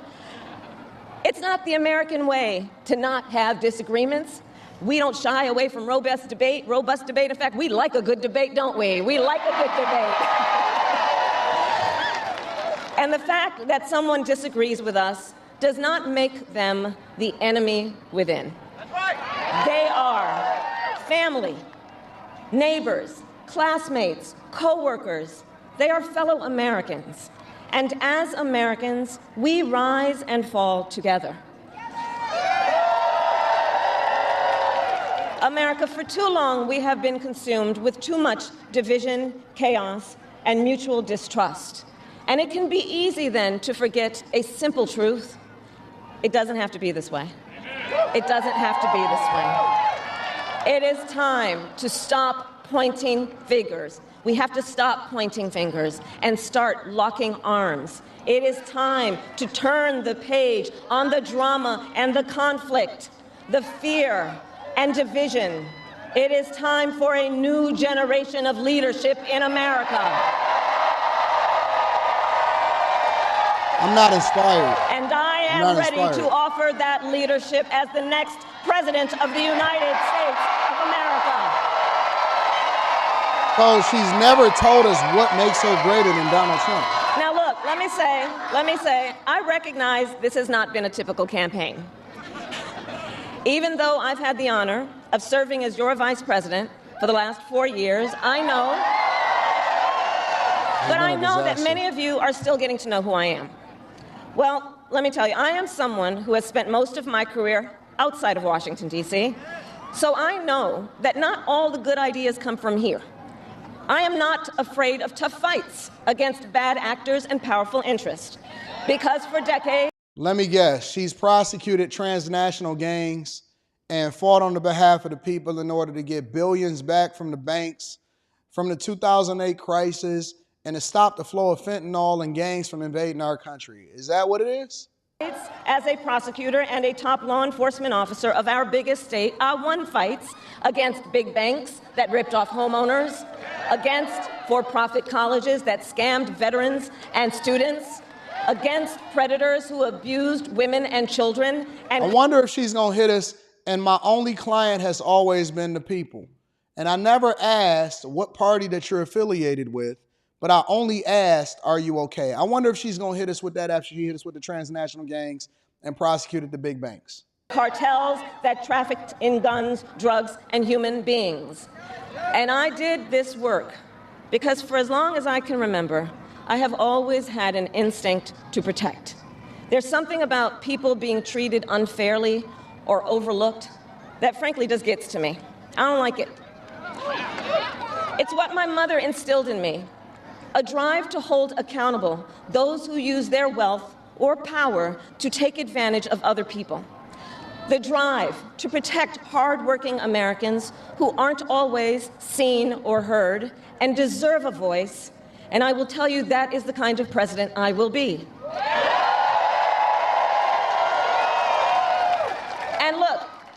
I'll be honest with you, I'm not perfect. I make mistakes. But here's what I promise you. I will always listen to you, even if you don't vote for me. I will always tell you the truth, even if it is difficult to hear. I will work every day to build consensus and reach compromise to get things done. And if you give me the chance to fight on your behalf, there is nothing in the world that will stand in my way. So look, in less than 90 days, either Donald Trump or I will be in the Oval Office. Okay? On day one,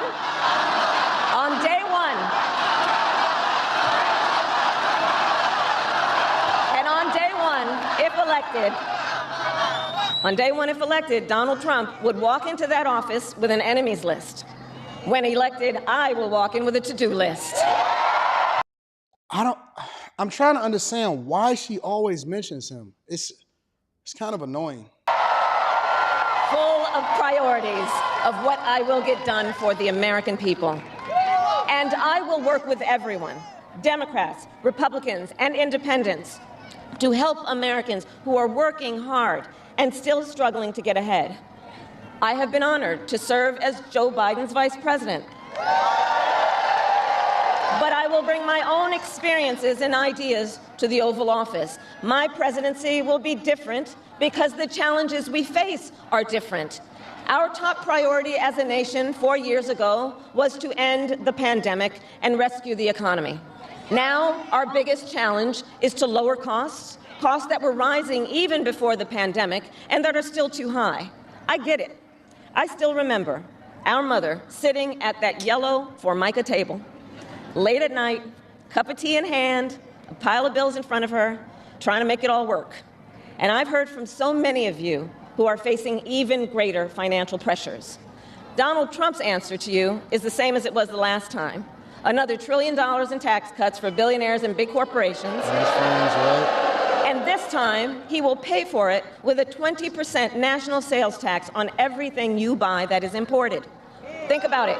Clothes, food, toys, cell phones. But I've already told you guys, and I explained to y'all in the show yesterday, exactly how tariffs work and how China is basically building manufacturing plants, and they're investing more money than any other country in Mexico in order to circumvent the tariffs, in order to flood the American economy and take profits back home while at the same time eroding the manufacturing base. So this has all been debunked, but we just going to continue to hear a little bit more. Because I'm getting a little bored of her, but we're going to hear a little bit more of what she got to say, and then we're going to move on. Sales tax that would cost the average family nearly $4,000 more a year. And on top of that, you will pay even more if Donald Trump finally gets his way and repeals the Affordable Care Act, which would throw millions of Americans off their health insurance and take us back to when insurance companies had the power to deny people with pre-existing conditions.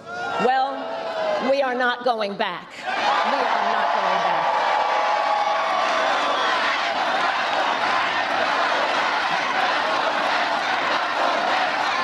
We are not going back. Because we also know Donald Trump would deliver tax cuts to his billionaire donors. I will deliver tax cuts to working people and the middle class. I will make sure you have a chance not just to get by, but to get ahead. Because I believe in honoring the dignity of work. I will enact the first ever federal ban on price gouging on groceries. All right, we heard all of this before. All right, I'm cool with it. So that was, ladies and gentlemen, her final pitch to the American people. Again, another pep rally. Her final pitch to the American people. The majority of the conversation was about Trump. It wasn't actually about her. We've heard the rest of the talking points. She's going to go after big actors, transnational gangs. She loved her mother, small business owners, her lawn. Cool. And then she loves Trump. I really think that she loves Trump. And she would probably trade Doug in for Trump, but that's just my own personal opinion. Let me read some of these super chats, and then we'll continue over with the show. Keep up the good work, says Kajan Pay. Shout out to you, big dog. I appreciate you, Kay. Birdie, AGS 0. My brother once beat me in Madden using his feet, and somehow this is worse. What? Bill Knight says, Anton, let's have a bag chaser town hall meeting in the Discord, your car. Get with me to set up the stage, etc. So y'all, I'm going to go ahead and announce my candidacy for president of 2032, 36. I already got my ticket. All right. I'm looking forward to seeing y'all there. Trump wearing that safety vest. Safety first, baby. Chip Burner says, Biden said, I'm not black and I'm trash. He goes on to say, Kamala got neck stress. What is neck? Is there such a thing as neck stress? Neck stress? Is that a silver one? Got a silver in my beard? We're going to have to get that taken care of. Shout out to you. I appreciate you, Chip Burner. Trump is the first president to wear a safety vest. Safety first, baby. Happy Halloween. No. Y'all, Anton, please look at Kamala telling a rally to say her own name, to say their own name is hysterical. Nope. Y'all send it to me. You send it to me. Showing love from Arizona. Shout out to my Arizonians in the building. Kamala Harris is talking outside her neck. Oh, Jesus Christ. Look at skinny boy Django. Young Coconut. Hold on one second. It's Michaela. What's up, baby girl? I'm on a live stream. I can call you right back as soon as I'm done. Okay, I got you. All right, bye. Let me see. Kamala's neck looks like that because she is not a black woman. I don't know what that means either. So your neck just automatically start wrinkling in 90 days. Shout out to Amir White. I appreciate you. Jay DeNoir 89 says, in regards to Cam's creepy neck, she is under serious stress, AD. Poll numbers look like the S Trump whooping that A. That's why she's pruning up. I do think that she's stressed out. Tuesday, we get back to the money. Let's get back to the money. Let's get back to the money. And then my dog, Executive Suite Emily, says, an undercover Fed was captured on video actually inciting the crowd to storm the Capitol. They said no at first, then he pulled down the partition. It's sad. It's unfortunate. All right, well, let's pivot, right? Let's look at what the alternative is. We've seen Tim Walz on the campaign trail. But we haven't really talked about J.D. Vance since he put that A-whooping on Tim Walz in that debate. I mean, J.D. Vance absolutely put a schooling and a whooping on that boy, Tim Walz. And then they just started hiding Tim Walz. They said, we don't even want you on the campaign trail. I think that Tim Walz was probably one of the worst picks as a vice president since Kamala Harris. I think Tim Walz was probably one of the worst picks as a vice presidential candidate since Kamala Harris. Because Kamala Harris, she absolutely pushed Biden out of the White House. So we all know that. But we haven't really heard from J.D. Vance. But J.D. Vance is going viral again because of his conversation about Russia, China, and diplomacy. Make sure y'all hit a like for the algorithm, subscribe to the channel, and turn on your notifications. He's recently pulled up to the ops again, NBC, Meet the Press, and had a conversation with Kamala Harris's sorority sister. Let's see what happened. Do you see Russian President Vladimir Putin as an ally or an enemy? Well, I think that he's clearly an adversary. He is a competitor. But I think that we also have to be smart about diplomacy, too. Just because we don't like somebody doesn't mean that we can't occasionally engage in conversations with them. And I think it's important, if we're ever going to end the war in Ukraine, fundamentally at some level, we're going to have to engage in some sort of negotiation between Ukraine, between Russia, between our NATO allies in Europe. And that's just a necessary part. Doesn't mean we have to like it, by the way. It doesn't mean we condone the Russian invasion of Ukraine. But I think that sometimes you do have to engage in diplomacy, even with and maybe especially with your adversaries. I think the bigger problem, Kristen, if we step back for a little bit, of course, we're on the cusp, obviously, of a presidential election where I want the American people to select my running mate as the next president. Whether it's the cost of groceries, whether it's the southern border, and importantly, whether it's the chaos all over the world, I think really the theme of this election is that Kamala Harris broke things in the world, in the country, and Donald Trump will fix it. And if we Let me stop there. This guy is a master when it comes to communication. He's clear. You can tell that he's graduated from an Ivy League, that he wasn't a DEI pick or higher, and that he's 100% on top of things. This guy is a master in communicating. Let me recap what he said from a C student's perspective. it is important for us to deploy diplomacy. Do you know what diplomacy is? It means that maybe we don't get along. I look at you as an opponent. I look at you as a competitor. But I also respect your strength enough to want to make sure that I do the thing that's in the best interest of myself, which could also possibly benefit you also. We don't want endless wars. We've been down this road. I've seen it. I've experienced. I'm old enough to know what an endless war looks like. We don't want endless wars. I've been down this road. I know what it looks like. We are experiencing it right now. Ukraine and Zelensky walks over to the United States of America, takes a private flight, and then makes sure he picks up a $60 billion check at his convenience. Who knows? It could be $9 billion, could be $60 billion. Let's just go ahead and deposit that over into the Ukraine bank account. We're going to continue to have this war. North Korea is starting to put troops in Russia. Endless war. And then at the end of it, you ask yourself, you say, well, what do we get out of it? We strengthen our relationship and our communication with our NATO allies. We strengthen our relationship with our NATO allies. Okay, so it costs us $1 trillion for this one and $1 trillion for this one. And the American people got higher inflation, and we got some good coverage of the war over there in Ukraine and Taiwan and, everything that's happening with Israel. And the contractors and the people behind the scenes absolutely benefited from us being in this war. And we got nothing as a result of it. And what J.D. Vance is saying is, listen, they're going to still be our adversaries tomorrow, but I don't look at them as our enemies because you have to be careful with your words and you don't want to continue to incite more wars. Our goal is supposed to be world peace. Our goal is supposed to be world peace. Nobody wants to continue to fight in a war. And so when they ask him this question, he's basically saying, listen, this last administration is basically destroyed the fact that we were pulling troops home and we had no new wars and we were saving the American economy. We was getting back on track and we was getting back to the money. Hey, man, look.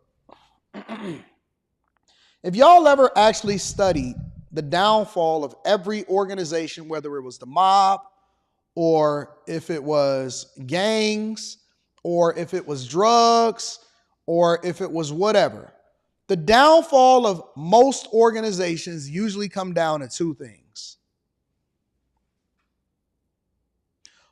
Ego, which translates into war, and greed. Ego, which translates into war, and greed. But people that then put their differences to the side and say, listen, you strong in this area, I'm strong in this area. We don't necessarily care for each other, but if we respect each other's boundaries, hey, listen, you get this street up to this street, you get this street up to this street. And as long as neither one of us cross any boundaries, we can amicably work out our differences. You on this side, I'm in this side. We don't necessarily care for each other. We got different objectives, but I'm not really interested in getting into the wars because all we're going to do is put the police on us and we're going to mess up the money and everybody going to go to jail and everybody going to die. There's never anything that comes out of war and it's like, you know what? Yeah. People suffer. Next thing you know, they want reparations. Nothing beneficial ever comes out of it. Let me get this whole thing and then we're going to go ahead and break it down and I'm going to move over into the thing that I really want to talk about after this. Do you see Russian President Vladimir Putin as an ally or an enemy? Well, I think that he's clearly an adversary. He is a competitor, but... Adversary. If he would have said he's an ally, they would have said, oh man, they love Vladimir Putin. If he just said that he was an enemy, it would have put a bigger wrench in between their ability to be able to stop the war. And so J.D. Vance, understanding what the trap is, made sure that he addressed it accordingly, and he said he's an adversary, not an enemy, not an ally. He's an adversary. He's a competitor. He's somebody that wants to win compared to the United States of America. And so we have to respect that while at the same time being able to deploy and get diplomacy so that we can end this war. But I think that we also have to be smart about diplomacy, too. Just because we don't like somebody doesn't mean that we can't occasionally engage in conversations with them. And I think it's important, if we're ever going to end the war in Ukraine, fundamentally at some level, we're going to have to engage in some sort of negotiation between Ukraine, between Russia, between our NATO allies in Europe. And that's just a necessary part. Doesn't mean we have to like it, by the way. Doesn't mean we condone the Russian invasion of Ukraine. But I think that sometimes you do have to engage in diplomacy, even with and maybe especially with your adversaries. I think the bigger problem, Kristen, if we step back for a little bit, of course, we're on the cusp, obviously, of a presidential election where I want the American people to select my running mate as the next president. Whether it's no the slow cost of talk, groceries, whether it's the southern border, and importantly, whether it's the chaos all over the world, I think really the theme of this election is that Kamala Harris broke things in the world, in the country, and Donald Trump will fix it. And if we get back to his steady leadership, it's not just going to mean lower grocery prices at home, it's also going to mean a much more stable and peaceful world. When you say that he's an adversary, just to get back to the question, you're not willing to go so far as to call him an. He said he's not an enemy. He's not an ally. He's an adversary. I don't know what part of that question he didn't answer, but I'm sure J.D. Vance can suffice. Say that he's an adversary, just to get back to the question. You're not willing to go so far as to call him an enemy. Well, we're not in a war with him, and I don't want to be in a war with Vladimir Putin's Russia. I think that we should try to pursue avenues of peace. I'd also call China certainly a competitor, but we're not in a war with China either. I do think, though, that China constitutes the biggest threat that we have for the United States of America, and I think that we have to be serious about it. But I think we have to be careful about the language that we use in international diplomacy. We can recognize, obviously, that we have adversarial interests with Russia. We can condemn Russia's invasion of Ukraine, and I have, and of course the president has, but we also need to engage in some smart diplomacy if we're ever going to get out of the mess that Kamala Harris has left us in and get back to a posture of peace. Thanks for watching. You know what I've noticed about MSNBC or NBC News? I looked for the full interview of this. And of all of the small clips J.D. Vance is cooking, do you know that they won't release the full interview of this yet? If you find it, you let me know. They will not release the full interview of this because he was cooking. And if they release that type of interview prior to the election, when people are voting already in the voting blocks, all it's going to do is continue to make them look bad. It's going to make the Democratic Party look bad. They will not release this interview in full. They're releasing these small little stupid clips because they don't want to show how intelligent he is. Conversely, looking at Tim Walz and Kamala Harris, it's going to be like night and day. It'll be like night and day. And so they're throttling this whole situation, and I'm looking for the whole interview, but neither here nor there. Let me pivot for a second, all right? I just want to go straight into this next thing.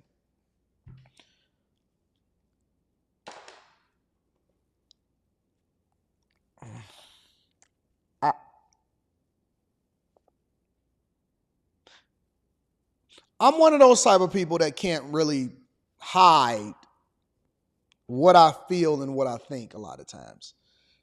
You know what I'm saying? A very, very, very, very bad liar. A very bad liar. Rita, who's sitting right there behind me, deploys a strategy. She's laughing because she knows it's true. It doesn't work all the time, but sometimes I give in, but she deploys a strategy where she thinks, it's kind of like a poker player. She thinks that I have tells, right?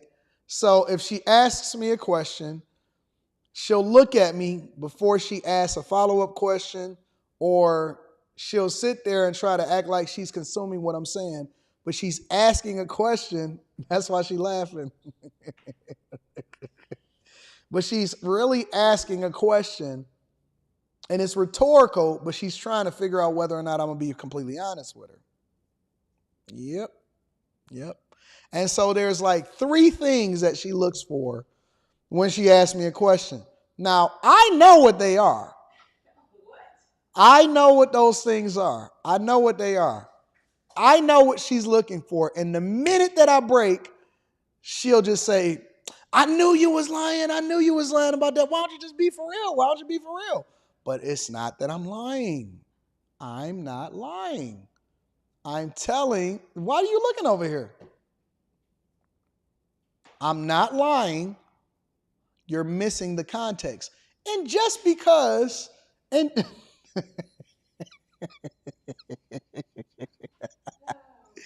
I'm missing the context. And then when I tell, because I'll answer the question. No, you're missing the context. You said it right, though. You're missing the context. Is what you meant to say. Yep, go ahead. What she doesn't know is maybe I'm doing this thing, this tell, to throw her off my scent. Maybe, first of all, maybe I want her to think a certain thing, or I know that she's already looking for a certain answer, and so I reverse psychology her. That's number one. She never considered that one. Number two, she don't understand the context. So I'm the type of person that likes to answer the question and then add the context. She'll say, hey, you went shopping today? Or you spent $10,000, you bought a new car? That was the last thing she asked me. She said, you bought a new car? I'd be like, not really. And then I was, did not really buying a new car? Yeah. The context is that I didn't complete the transaction yet, but I went to look at the new car. So then I'll show up with a new car. 3 days later, I'll get a car delivered 3 days later.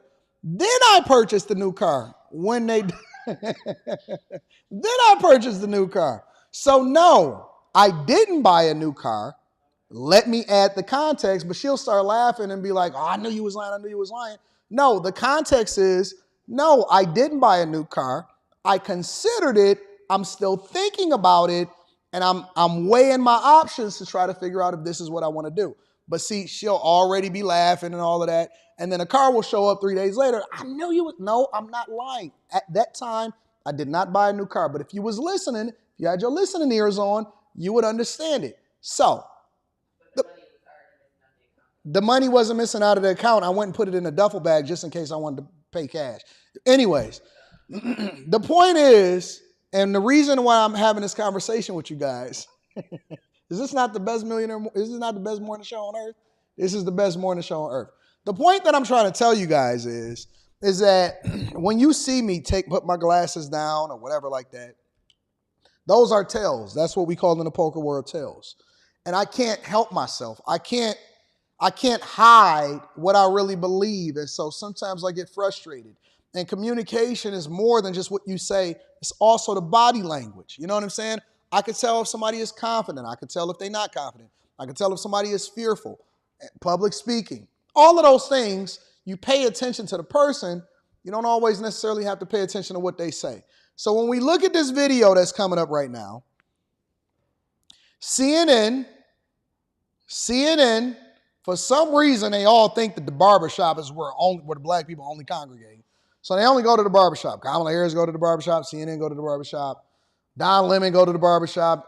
Fox News go to the barbershop. Everybody want to go to the barbershop. So now they go to the barbershop, and I'm going to admit, I'm going to tell you the truth. I watched maybe 45 seconds of this, and I said, okay, this is going to be a good clip for me to use on the Millionaire Morning Show. But they're going to talk to black people in an area that historically voted 84%, almost 85% for Biden, to get their take on who they're voting for president and why, and what they think about Kamala Harris. Check it out. This is probably the hardest election decision I've ever had to make, because I'm basing it off of not my personal self, but my core belief of who Trump is inside is what's driving me towards Kamala. This is Clayton County, Georgia, just south of Atlanta, where more than 84% of voters picked Biden in 2020. That makes Clayton the most Democratic county. Wait. Clayton County where? Give me a second. Let me rewind that. This is Clayton County, Georgia, just Clayton County, Georgia, south of Atlanta, where more than 84% of voters picked Biden in 2020. That makes Clayton the most Democratic county in all this year's swing states. 2020, when Biden won, it was Clayton County who turned Georgia blue and got Biden the presidency. How so? So maybe we should blame Clayton County for the endless wars. Maybe we should blame Clayton County for the inflation. Clayton County, since y'all are the ones that wanted to turn it blue, maybe we should blame y'all for the migrant crisis that we've experienced here in the United States of America. Because see, y'all want to claim yourselves and say, oh man, it's Clayton County that turned Georgia blue. So it's y'all that caused all of this mass confusion. Our people turned out. Clayton County turns out. We expect the same for Kamala Harris. Almost 300,000 people live here, and nearly 70% are black. And it's the hood. Campaigns are fighting hard for these voters. Kamala Harris was just here with Stevie Wonder. We spoke to people at black-owned businesses about what they were thinking. I'm sorry, I don't trust no man that's trying to convince me and he can't even see who he's talking about. I love Stevie. I love his music, but I'm not interested in hearing and listening to Stevie's campaigning and he don't even know what he's looking at. You think Stevie can see? I think he can see. Thinking in the last weeks before the election. I'm really not into politics, but Kamala Harris, her movement, I will say I support two things that she. So Shy Richardson, or Shy Richardson, is a young black man he's a barber in Clayton County, and he's about to explain to us, this is where I stopped it. I said, okay, this is going to be a good one. He's going to explain to us why he's not voting for Kamala Harris. She said and is doing. The $20,000 loan thing for the black entrepreneurs, I really like that because it gives us a chance to, get our businesses up off the ground. And another thing is she's trying to legalize marijuana. Because, a lot of us get locked up just for our cars smelling like weed. It's a lot of synthetic weed.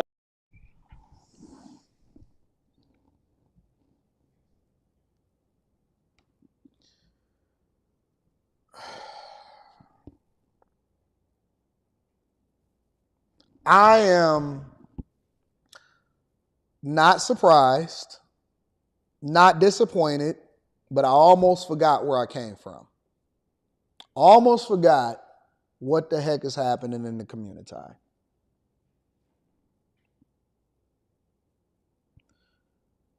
If he would have said anything other than marijuana, I would have been like, okay, I can hear him out. This dude basically threw the whole black race and black men under the bus by saying that the two reasons is a loan. We love us some scamming. We love us some PPP loans. And marijuana, legalizing on a federal level marijuana. Jesus Christ.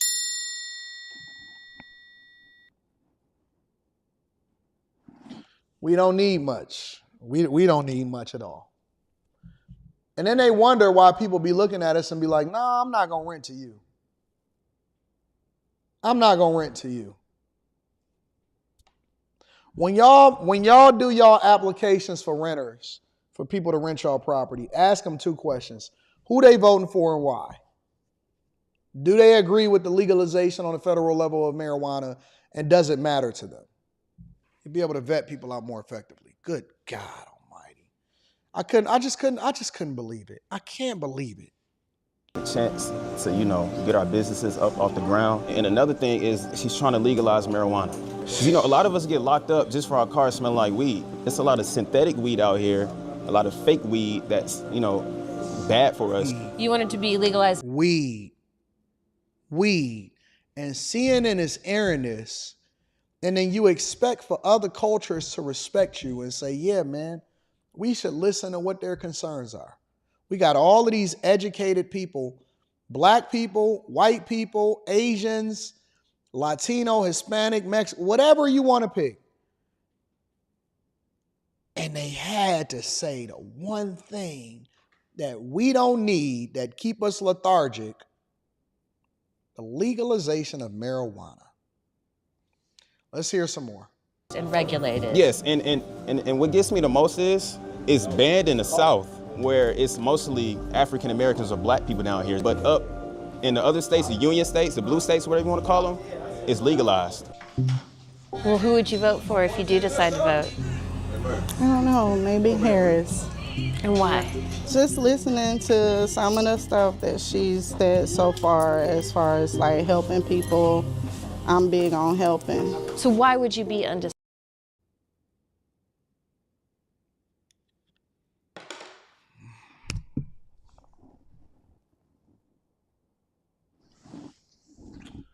Lord, our people perish. Lord, oh Lord.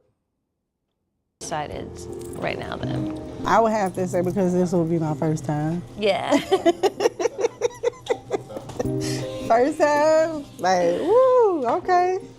My mom, none of them, they've never done it, so. We found a little more ambivalence about Harris than we expected based on past voting here. I'm not decisive. I'm gonna be straight up with you. That's okay, tell me more, why? Because it's two of the lesser evils. They're all bashing each other and saying this and saying that. Then I take that and I go do research. When I research it, I'm like, but I do know one thing. Trump is so bold that if the aliens is coming, he gonna tell you. So in an Independence Day scenario, yes, he would tell you to evacuate. He would tell, so I mean, he can't keep his mouth shut. What are your constituents saying about the election? You get a mixed bag of peanuts. You get a lot of people that say, go Kamala. You get a lot of people say, I'm not into politics. And then you even have voices say that I'm voting for Donald Trump. Early voting numbers were really high. Woo. What do you think that means? I think that means people have something to vote for. I think that people are impassioned, emboldened. They're excited to vote for something. I'm just hoping they're voting for Kamala Harris, honestly. We are house divided. Really? At this time, my husband, he's more leaning towards the Trump side, and I'm leaning more towards the Harris side, but I'm still trying to persuade him to come to the other side. Bless you.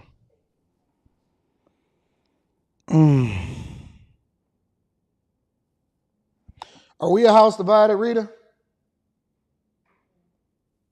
You said, We ain't no house divided, are we? We on the same page, 100% of the time.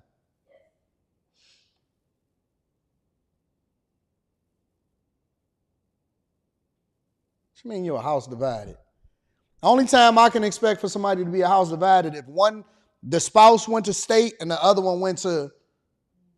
One of them is a Michigan Wolverine and the other one is a Michigan State Spartan. Michigan versus Michigan State. Ohio State versus Michigan. Something like that.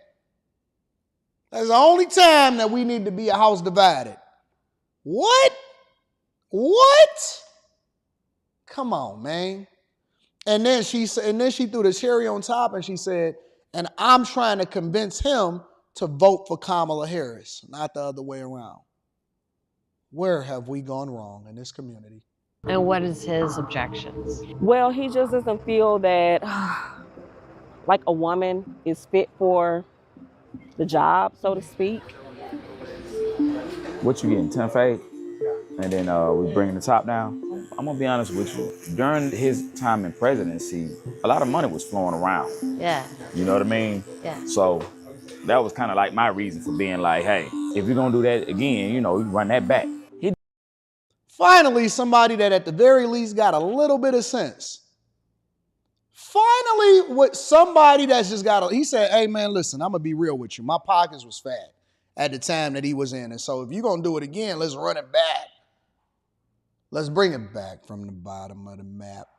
We'll bring it back from the bottom of the map. He said, we don't want to go forward. We want to make America great again. Homie said, I want to make America great again. Hey, man, look, I'm going to be honest with you. I hate to say it in front of the people because I know they're going to call me a sellout, but there was a lot of money that was flowing through here. If we're going to do that again, then we need to run that back again because I know I was tricking it off on the first time, but this time I'm going to stack it, I'm going to invest it. Let's run it back. We messed up, but we're going to run it back. What else is there to talk about? What else is there to vote for? What else is there to talk about? Hey, man, the money was flowing. Let's get back to the money. Forget all of this extra junk y'all got going on. I don't even care about that. Well, when the money messed up, the money mad, I'm mad.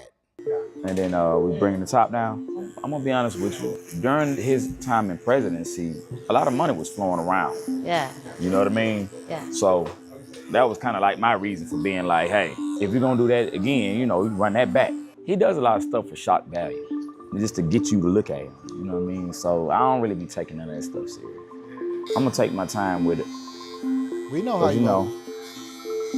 It's like the lesser of the two evils type of thing. You know how you One vote. topic of conversation has been the idea that some men don't want to vote for a woman president. Do you think that's a factor? I hear that a lot. Yeah. Hey, homie, push his head back hard. Focus, man. Do you think that's a factor? I hear that a lot. Yeah. What do they say? Women are too emotional to run the country. And what do you think of that? What do I think of that? I'm married. You think I'm about to answer that?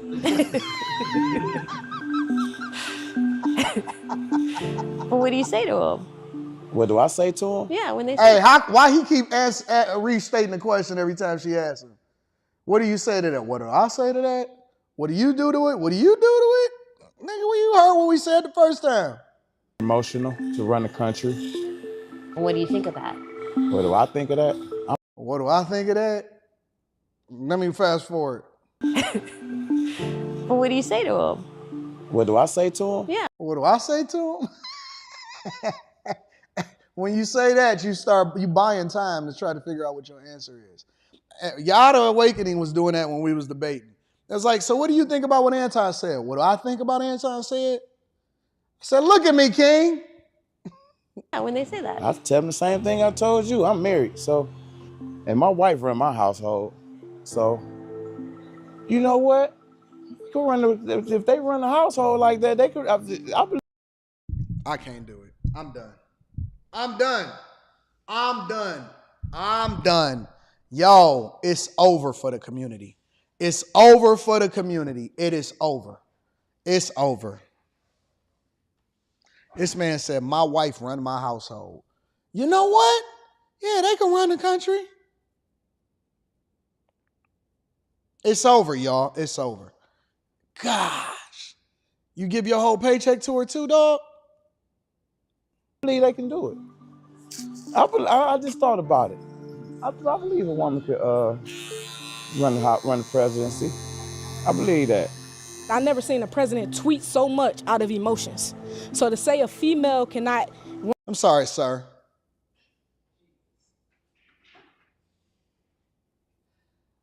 I'm sorry, sir. What we not gonna do... Let me get this off my screen.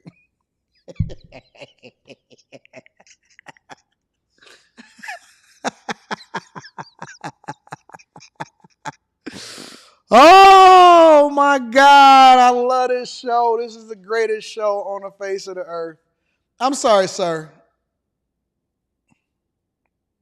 I don't know. Look like the pronouns was probably they, them. Who knows? Let me read some of these super chats.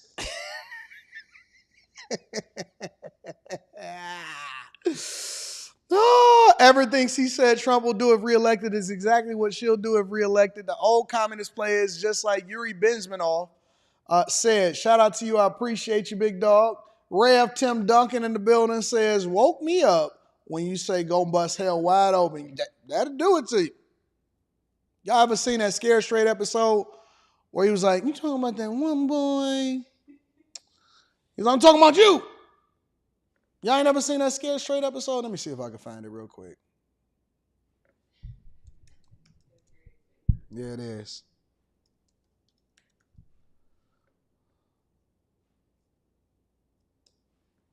You talking about that one boy? I'm talking about you. I can't find it right away. There's so many Scared Straights on them. I actually used to be a halfway decent show, Scared Straight. We used to be cracking up at that junk. That junk used to be so hilarious. Anyways, let me continue to read it. Yeah, man, it'll wake you up. It'll wake you up. We living like we ain't got no God to answer to at the end of it. VP JD Vance is the main man. That's the truth. Mark the Guardian says, YouTube suppressed the Rogan-Trump interview. You think so? That interview did numbers. You already bought the car in your mind. Nope. Nope, that's not true. That's not true. Master Barber Big C says every man go to the barbershop. It's the hot spot for conversation, even if they ain't got no hair. All right. Jason A-Team says, yo, it's a lot of dudes cutting their own hair nowadays because they can't afford to go to the barbershop no more. Y'all barbers then went up on y'all prices like y'all really kept in line with inflation. I heard some of these barber prices. I was like, just by default? $300 for a cut? When? Crazy. I'm here for the weed. Boo that man. Come on, man. Sad weed legal in almost everywhere, anyway. That's true. Gilbert Rodriguez says ABC declared that Harris had won the state of Pennsylvania days before the election day in Pennsylvania. Broadcast that Harris had won 52% of the votes to Donald Trump's 47 on Sunday during a Oh, did they? Did they really? All right, hold on. Let me just look this up real quick.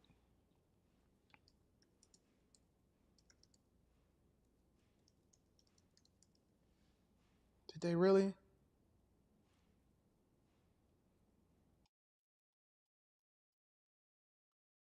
Hold on. Oh, you are right, bro. You're right. They did do that. What the heck is going on in this election?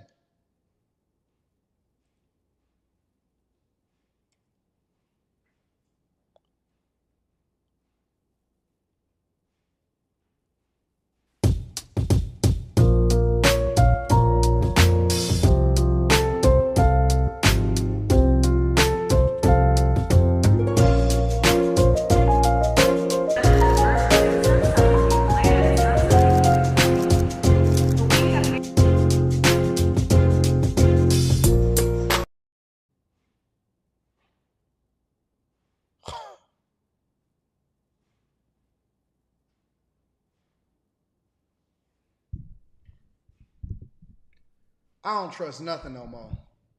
I don't trust nothing no more, bro. I don't trust nothing. I don't trust nothing anymore. I don't trust them. I don't trust them, bro. I don't. I'm absolutely 100% not trusting any of these people, bro, at all. You can't convince me that these people are going to be running a fair and free election. That's crazy. Shout out to Gilbert Rodriguez. I appreciate you. I'm about to deep dive into that on the Anton Daniels channel. Aaron Boyd says, the Eden Garden says, voted Republican yesterday except for the one Dem because I think his goal for public trans is necessary for Boise. Shout out to you. Bag chasers are informed voters over here. Thank you for all that you do and keep going, big dog. I like that. She wanted a handout, not a hand up. Shout out to Rashawn Irving. Give us crumbs and we think we have a loaf. Shout out to Florida Panoramic. Christopher Williams says, I just voted for the first time in a long time. I was nervous at first, but I thought about my son and went red. That's crazy. Master Irrigation says, women believe that what they hear, us men believe. What we see and I see all single baby mama raised, churn, stay making the wrong decisions. Jesus. Dominique Ward says, it's at a point where if you've been watching AD long enough, you can almost predict when the glasses is coming off. Yeah, that's true. All right, I'm about to switch up on y'all now. I would have stood up and told him I'll finish my cut somewhere else. Cartez Cookie says, the greatest trick the devil ever pulled was convincing the world that he didn't exist. Democrats have convinced people that they have their best interests despite the evidence. They call Republicans racist when it's actually them. J-Dub says, and shout out to you, I appreciate you. Was that Cleo from Set It Off? I think we're severely overestimating the intelligence of the average American. They'll still pick poorly, and then complain about it. That's true. Tyrone Dub says, AD, you said it's over for the community, and you're right. Good thing I'm not a part of the community. Trump 2024. J. Ben says his wife is a sugar mama, and she paid for the cut. Oh, my God. CNN puts the most uninformed people in the front of the camera to speak for us. Marijuana, what the advice for a wife voting Trump and a hubby is Harris. I live in ATL, and Clayton County is where they relocated a lot of the people when the projects closed. Now it has public transportation in Section 8. Jay Denoir says the fix is on. It is. Slimmy, my dog Slimmy, y'all better check out After Hours tonight. It's going to be popping. He says you better thank a union member. What up, though, AD? And the chaser straight from the bus getting his OT. Get your minds clear because folks are losing theirs over Mamala. See y'all on After Hours tonight. If y'all not on After Hours tonight, that's a problem. Simba Leslie Chodo says, much love from Cape Town, South Africa. The world is watching. African is a country that's constantly bullied by Democrats. We still got common sense. Yeah, they tried to get y'all to turn zesty over there. They sure did. Listen, I love y'all. I appreciate y'all. Y'all are the greatest audience on earth. Make sure you do the thing that's in the best interest of your children and your kids. Let me read a couple of these cash apps real quick, just to make sure that I capture the everybody that's supporting the platform. On Cash App, the people is saying, Ambush, shout out to Ambush, says all Kamala supporters sit down when they pee. Oh, Willie Love says, I know one thing in 2016 I could afford to be broke. Adonis says, Brother AD, you should check the Valuetainment interview talking about a military coup and the layout of what they expect based on certain scenarios. It's crazy, man. I'm expecting to be covering it all right here on the Millionaire Morning Show. Listen, I love y'all. I appreciate y'all. Y'all are the greatest audience on earth.